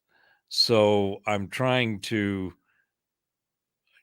the vocal or the lyrical part of it first, because that's going to drive the theme of what it is that the script is about. Sure. And the music will then, I needed to support the lyrics. For a long time, I was not anti-lyric. It just, lyrics seemed to get in the way of the music to me. And this was back, particularly in the 80s, when I checked out of the commercial scene in 80. And I basically skipped the 80s. So I went from the 70s to sometime in the 90s. And I know there was good stuff there. But one of the things that I was experiencing with music is I always missed the 80s. Well, a little bit of both. But the thing that I found with lyrics is that they got in the way of the music for me. And it was more of I think some of the music that I was consuming, I just I didn't like the vocal, or the words were like, doesn't make any sense with that great chord change and that bridge and the drums and everybody just tearing it up. So I had a period of that. But the more I started using my own voice, particularly for voiceover, but also when I had the studio and I was doing the label, I looked at vocals differently. I've always been a scat or a scatter. Okay. So for those who don't know what scatting is, that's Ella Fitzgerald, and doing that kind of thing.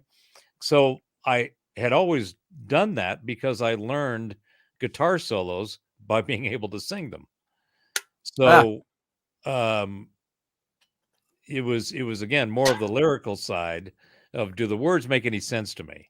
It's like that thing those lyrics you just read.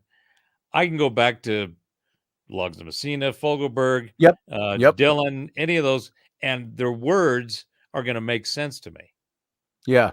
That you just said didn't make any sense to me whatsoever. I cut some references and some nuances to certain situations. And that's all it was. It was like listening.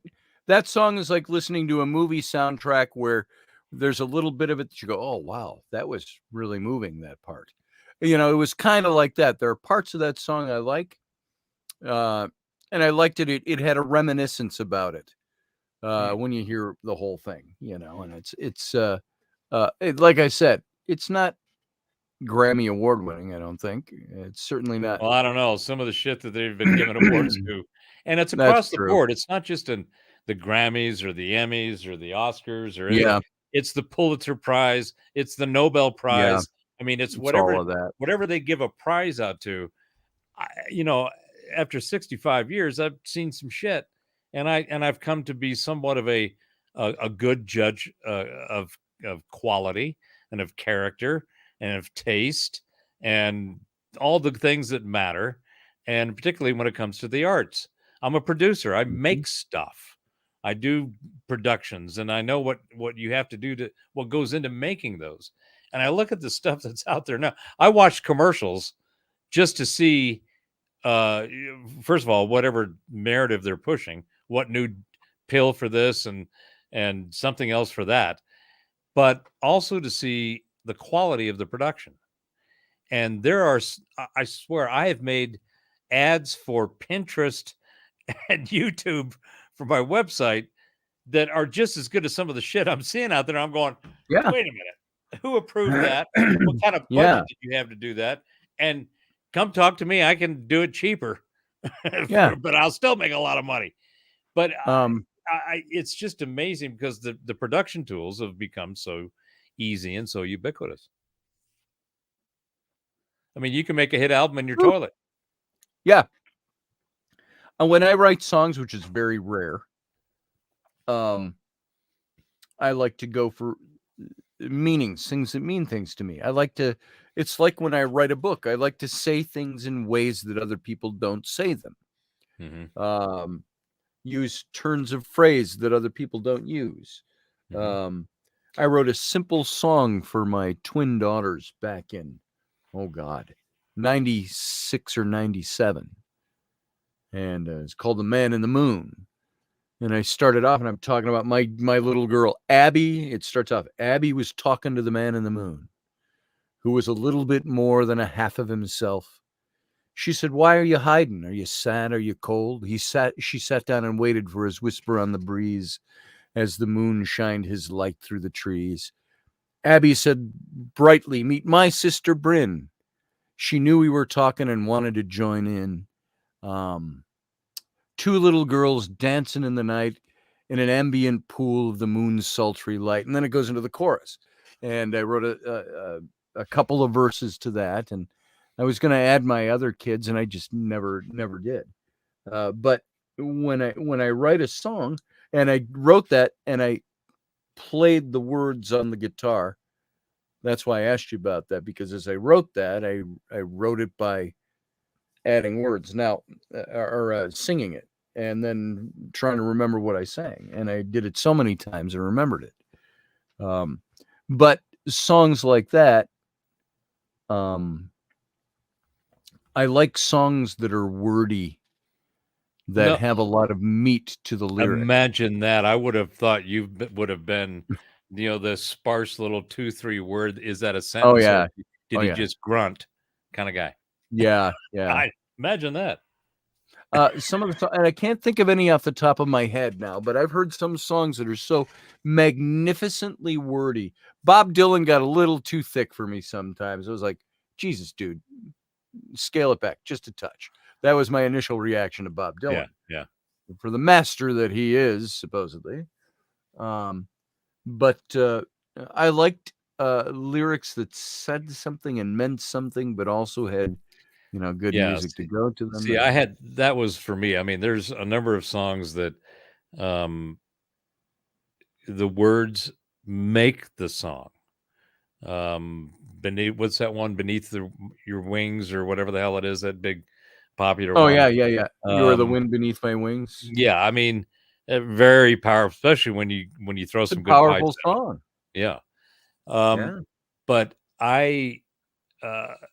that was my aversion. I mean, I enjoy more instrumental music, like a Bach or a Mozart, and none of the operas, of course. Well, the operas are great, but when you sit down and listen to the Fifth Concerto, I mean, you're like, what just happened? I'll sit and listen to, when I'm painting or writing, I can't listen to music. I can't listen to lyricked music, songs. I can't listen to news or anything. I got to listen to music, especially when I'm writing. When I'm painting, I can listen to lyrics. But I like listening. I turn on the Lord of the Rings score from some of the different movies.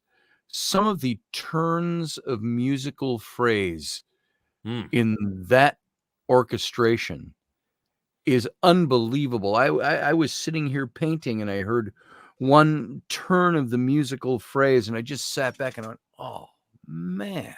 Yeah. The music can bring a tear to your eye because it evokes something deeper. There is a scene. Try watching any movie that has an incredible score. Yeah. With the volume off. Uncle Dave just asked, hey bro, have you ever scored a film? Is that the kind of, you ever do that kind of thing? I did a piece on a film back in the early 2000s called Wendigo. And it's about the native myth creature, right? Yeah. That takes I was going to say, did it have anything to do with the, I'd like to hear that. What you scored for that? Yeah, we did a piece. It was like a 10-minute segment of the film. It was an independent production. And we added it was a scene for they were going through the forest, and I had Phil Silverthorne, who was one of the Native Americans that we had produced on the label, and he did some traditional Native American chants and howls that we had added into the soundtrack. But to your other, so not a full film, I've done a piece, Dave, but I mean, the idea of being able to score something that, I mean, it's like what I was saying before about getting back into, I put my voiceover stuff on hold because I was doing these technology projects, and they left no brain to make mouth go for VO or no other time. But when I decided I wanted to get stir that up again, my, you know, I've done commercials, I've done the podcast stuff, the audio books, the narration, all that stuff. But what I really enjoy doing is documentaries. And I want to do like a Robert Clotworthy, who does the Ancient Aliens and most of the History Channel stuff. Peter Coyote, a lot of Discovery. I'd love to narrate some documentaries. I know Peter Twist, superb, excellent. He does a lot of the Zohar Stargate stuff, and his latest ones. In fact, I should play this for you because I think you will enjoy this very much.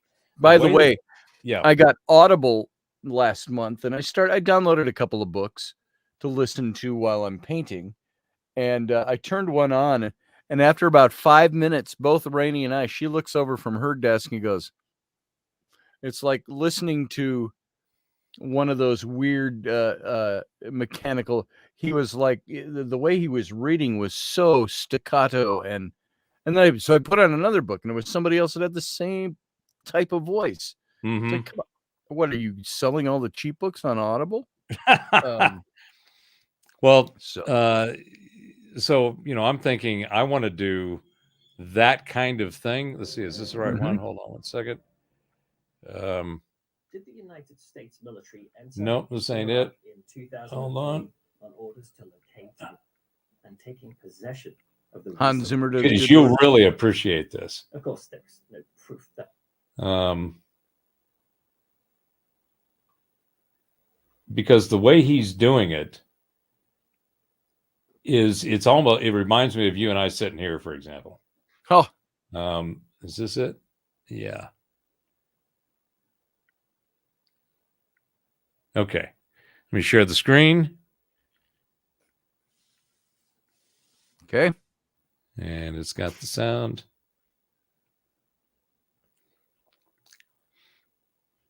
Screen 2. Share audio. Yep. All right. You got it there?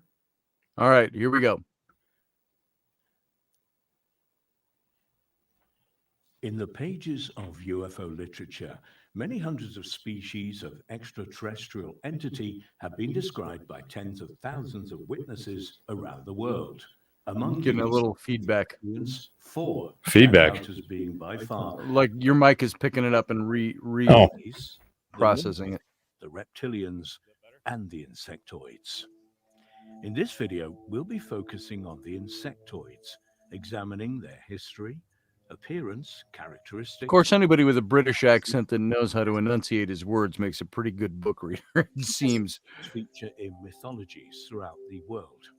The Khoisan tribe of Africa regard the praying mantis as the first living creature upon the earth and believe that it granted life to humans and that it even invented language. You see how he's just sitting there reading. Yeah. Right? He's just giving you this, and then they did that. And what was fascinating was they showed up and there they were. And so it's like he's, you know, just telling the story. But he's been doing he does a lot of the Zohar Stargate stuff, mystery history, and he's doing it all the time. You got Peter Coyote, as we mentioned before. These guys, they're just sitting and telling a story. Yeah. Which is why I said that it reminds me of what you and I are sitting here doing now. Yeah. Yeah. Um, That's the and that's way the kind you've of heard me work. read some of my books. That's the way Yeah, I want to all of read the them. stuff. So I read them the Exactly. way I read to my kids, you know? Right. So, So I and there's decided that. that, what I want to do is I don't want to sit there and do commercials.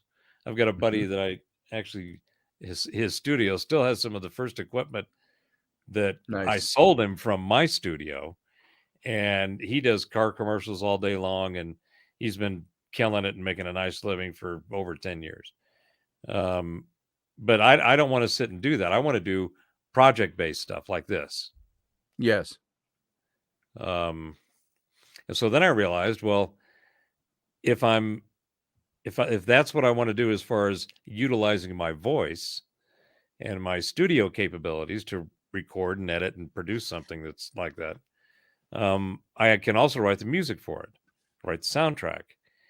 Then it's just a matter of what visuals do I want to put in there.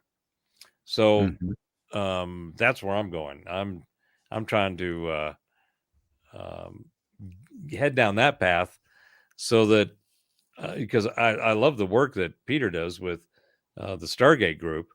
They do a lot of great research, and he just sits and reads the script. Yeah. There's a little something. I want to play just a little tiny clip of something. And I'm sure this will get me demonetized for this video.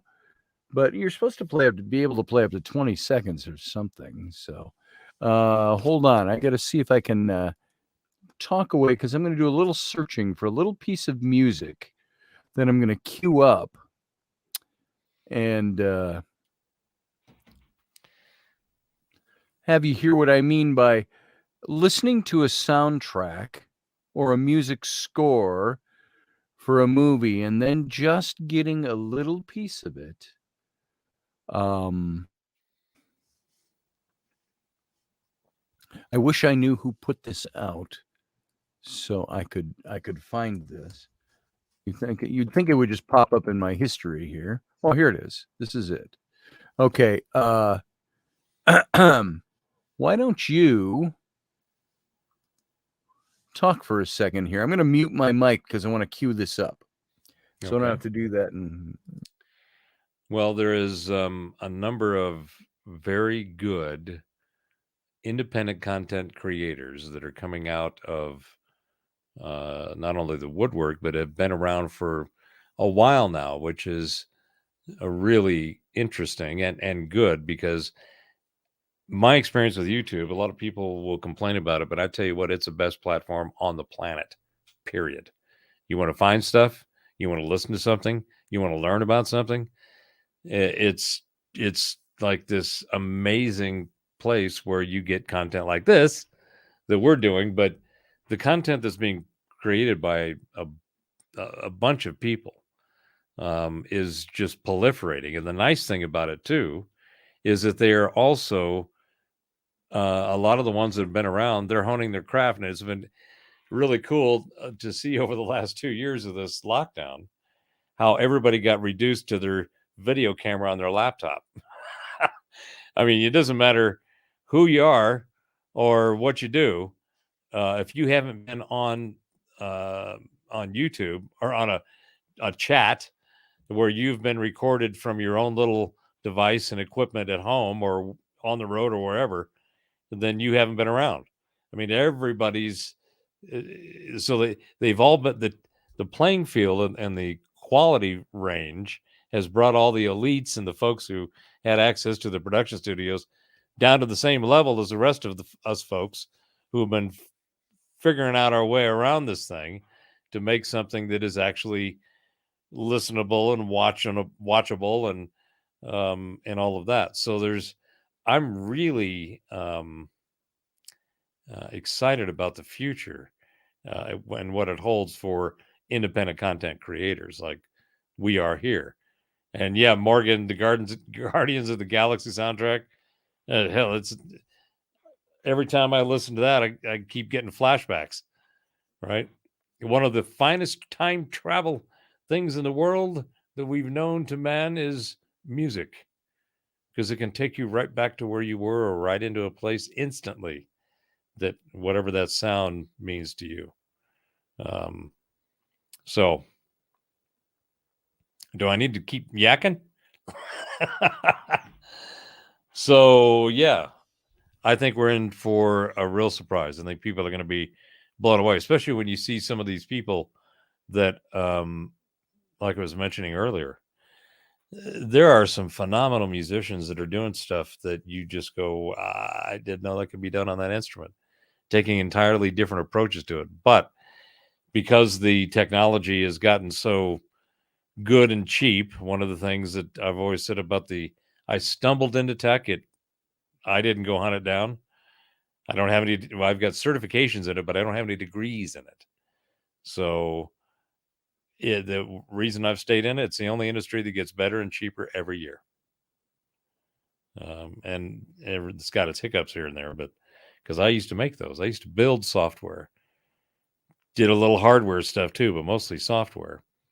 And it's tech been very, very good to me.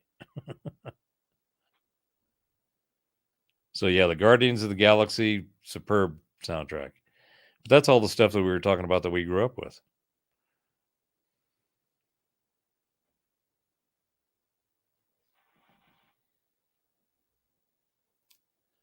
Oh, I got to see that.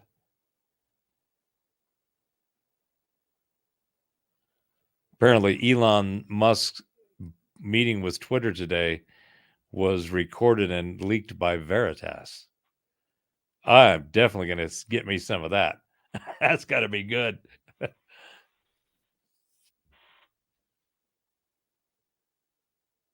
That will be interesting to watch.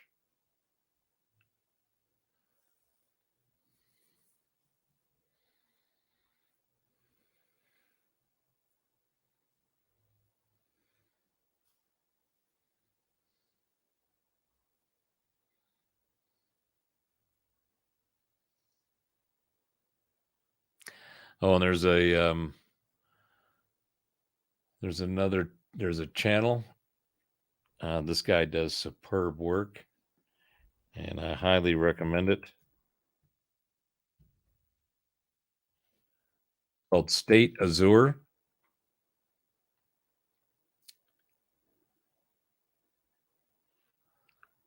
And while you're doing your thing there, Scotty, I'll play some of this.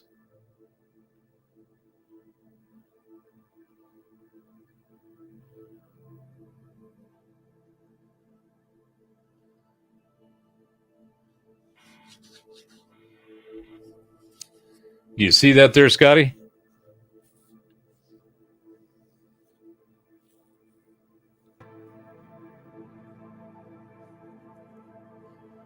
This guy does these live streams. He's got all the toys, gets his scotch.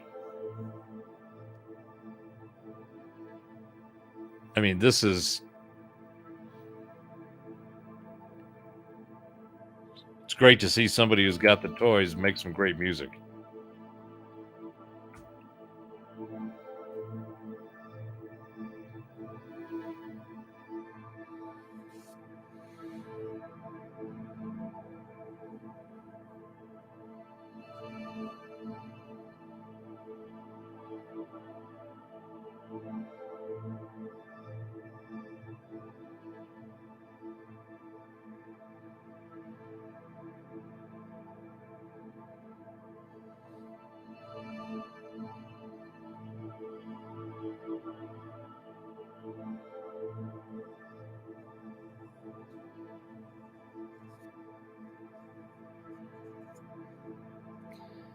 Yeah, right, Sean. He's got some serious toys.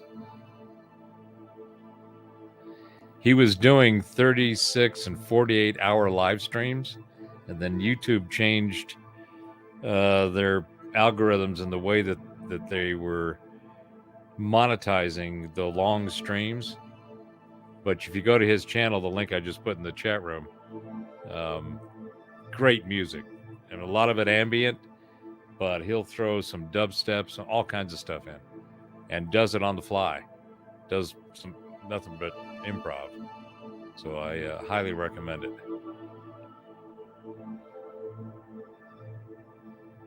Did you find what you're looking for, Scotty?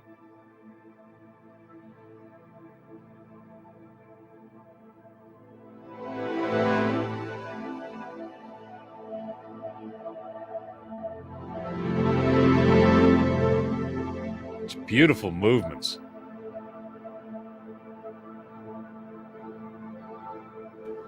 No, I didn't find what I was looking for. I found a little bit of something else. I must be in the wrong piece. And of course I can't find it because I'm looking for it. It's that rule of the universe.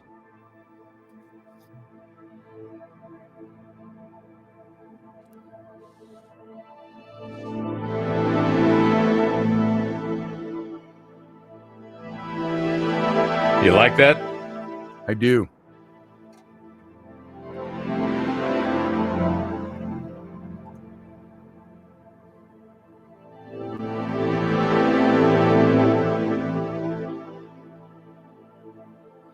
Like he's got his ice ball there in his sky. Yeah. I'm wondering, now I've never shared a video on here other than one that was uploaded to my computer. This isn't uploaded, it's on YouTube. So you should bear. Yeah. You tell me when that's ready and I'll show you this little piece that I'm looking at. It's not the piece that I wanted, but it's close enough.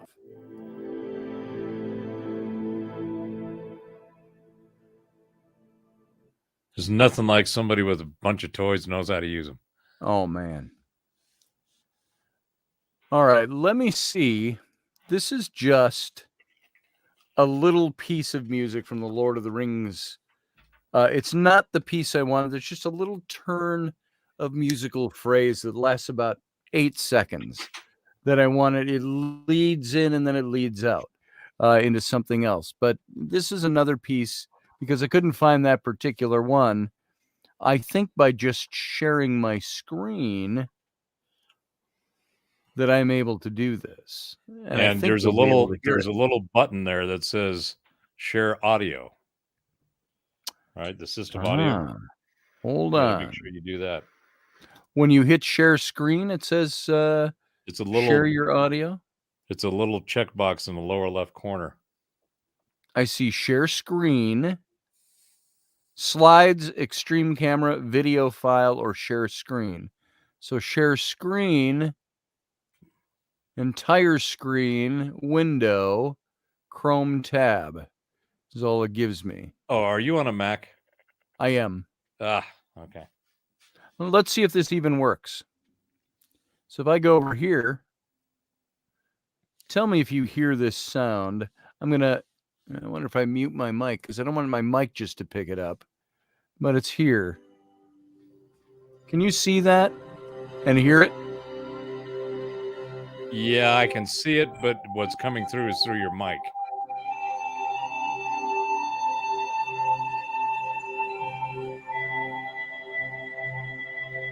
Can you turn your mic down or off for a second? Let me see. Hold on. Let me give this a try. I think I was at this point. And let me mute my mic by going over here and hitting mute.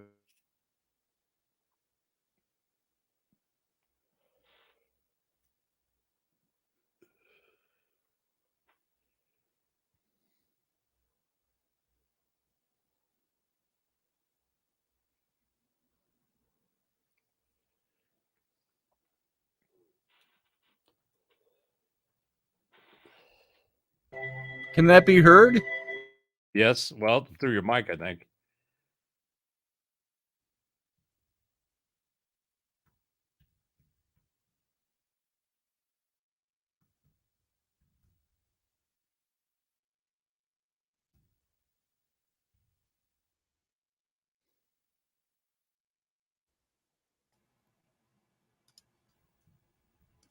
Well, that sucks.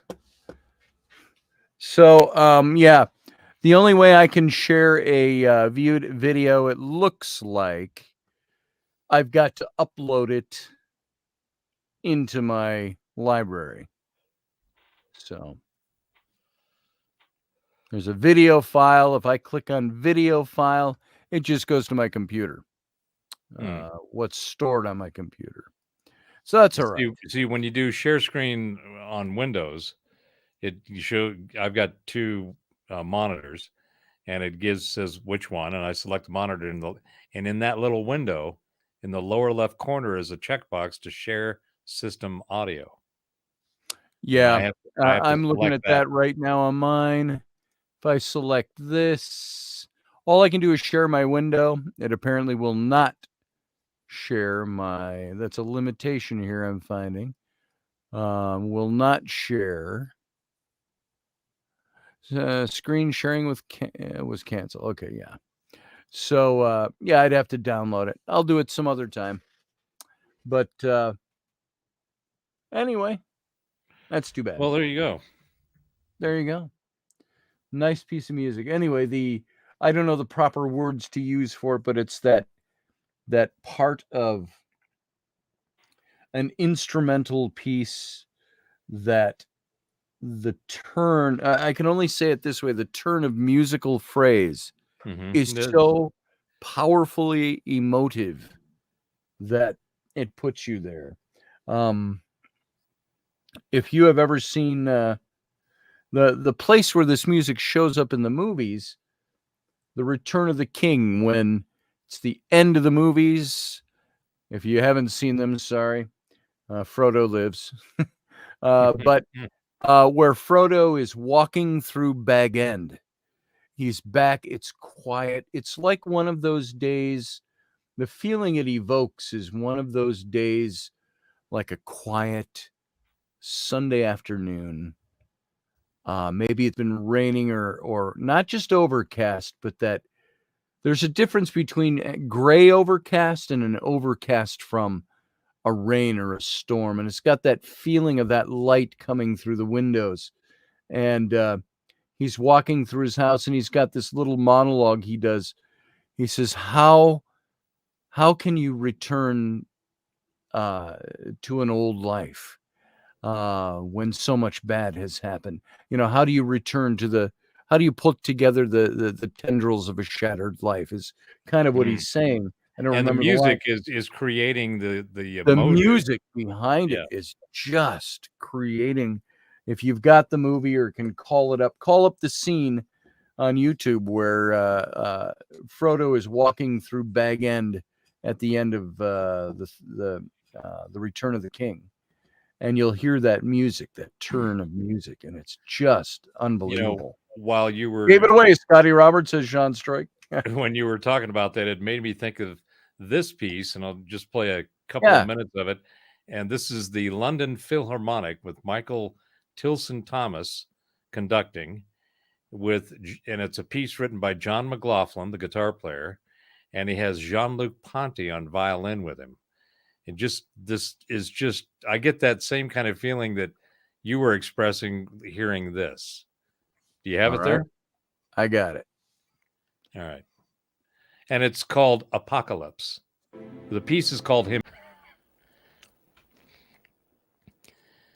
So that has the kind of emotive movement of the ebb and the flow of the energies, and yes, and what a lot of people don't realize, and this applies to life, which is one of the other. If you did nothing but learn music, you would learn almost everything you need to know. You would learn math, you would learn history, you would learn language, you would learn process, and one of the most important things is that you would learn the concept of contrapuntal. Okay. And that's what we were talking about with Mozart and Bach and Beethoven, and Strauss, and all these guys. What they wrote was music that were contrapuntal, means individual lines that are playing individually but working together. Yeah. Okay. So that's what happens when you look at a stave of something that Mozart or anybody wrote. It's like literally a chicken walked across with ink on its claws and just. But Yeah. when the closer you look, the more structure you see, and the deeper you go, you realize that what they're doing is, they're taking each line, whether it's a line for an oboe, a clarinet, a cello, or whatever horn it might be, is its own line in the music. Mm-hmm. But it works with others that have their own lines. And that's the way life is. We live in a contrapuntal reality. We've got all these different things going on individually, and the key is to try to figure out how to harmonize them, how to give them that movement so that they're working independently but together. Mm-hmm. So that was that came to mind as you were expressing this movement in music that had a profound effect. The Mahavishnu Orchestra with which is McLaughlin and his fusion band with the London Symphony is like, okay, there's going to be some good stuff going on here. And this one piece is 19 minutes and 19 seconds long on the album. Wow. This is back from 74, 75. But this is when 74, yeah. That goes back to, we were talking earlier about music. These guys wrote their own music. They produced their own music. There wasn't 15 or 20 writers on it. It was John and the guests that he had come in. He's got Michael Narada Walden on here, Ralph Armstrong on bass. I mean, these guys, just monster musicians that play very resonating music, particularly the way they approach their instruments. And that skill, that ability, I think it was Sean or somebody in the chat said, they didn't feel like they had enough talent, although they wanted to go do their own music. Who was that? Probably anybody Steve who Clark, knows how to play music. Yeah. Yeah, Steve Clark. Because it does make I was fortunate that I had a musical family. So I was around it all the time. And my grandfather started me on guitar at 13. And he used to play with Bob Wills and Texas Playboys back in the day. Oh, back in nice. the 40s and 50s. They were big swing band, right? But which I love. I love old band music, the old big bands at the right time and on the right occasion. So my first, I didn't think I had any talent, but I wanted to play. I played drums and accordion before that, and then I got a swap meet guitar for $5, and the strings were like that high off the fretboard, right? Oh. So it was like, and it was a classical guitar with steel strings on it. So I learned Venus by the Shocking Blue, E minor A, and my hands bled for like a month. Nice. Finally was able to get something to play. But I didn't know what musical talent that I had, if any, other than I was really curious and intrigued by it. My imagination of being able to just hit a string and have a note resonate, just one note. Yeah. It's like, whoa, that's very cool. And then when you figure out how to use the instrument to make music, then it's just a matter of it's about practice and doing that. So and everybody, just like psychic ability, everybody has a musical thing in them. Whether they can play an instrument or not, they still hear it and feel it. Like for me, I always try to make the point. I don't play the guitar, I play with the guitar. Because I never trained myself the right way. I learned old habits. I started playing when I was in the 7th grade. I was like 11 or 12, and I've been playing all these years, but I do simple chord work and that's it. I don't play. If I could have one wish, it would be to play. Well, I got several things I'd wish for, but one of them would be to play guitar the right way. I used to listen to Leo Kottke when I was in the 70s, if you ever heard of him. Oh, yeah. Leo's awesome. So, yeah.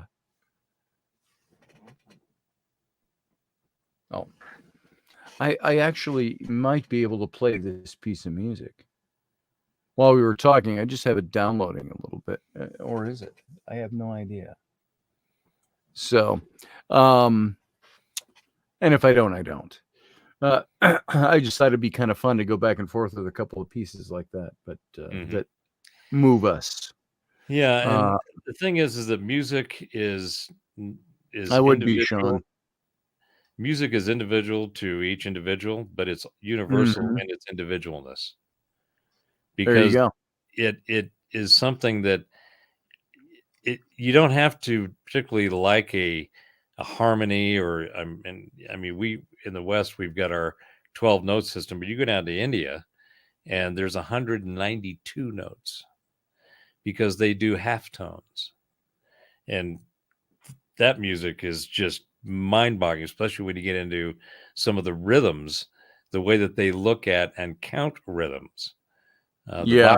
Bottos, I think it's called. But the one consistent thing, doesn't matter what sonic arrangement of things that we have encountered or created and know about, the one constant thing is tone and rhythm.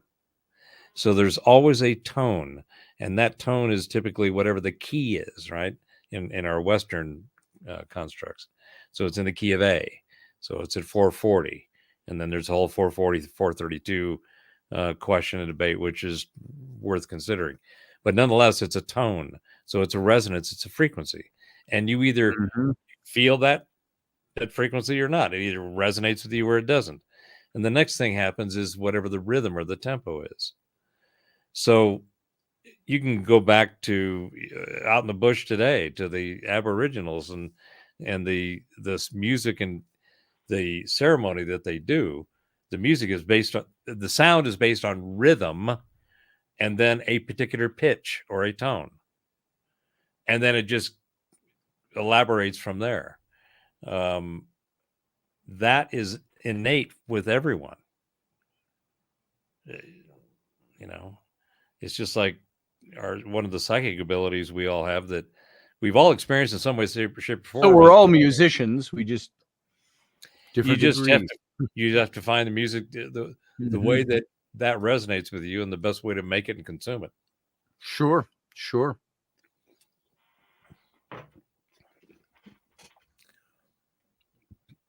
Keep hearing the cat's doing something around here. Time is anyway 10:30. My God, we've been on for an hour. It's 11:30 already. How about that? I didn't realize we were on here that long. Well, I've got some work I got to do, so yeah, we can get out of here. I got do. stuff I got to do too. So for as late in the night as it is, but it's been a lovely chat. Thank you, sir. It has been. All right, Professor Bauer, I'm going to let you go. Thanks for being here. Thank you, sir. Live long. Thanks for sharing music. Prosper much. Yes, absolutely. All right, guys, let's call it quits for tonight. This was fun. This was a nice talk. Maybe next time we do this kind of thing about music, I'll be able to actually play some music off of my system.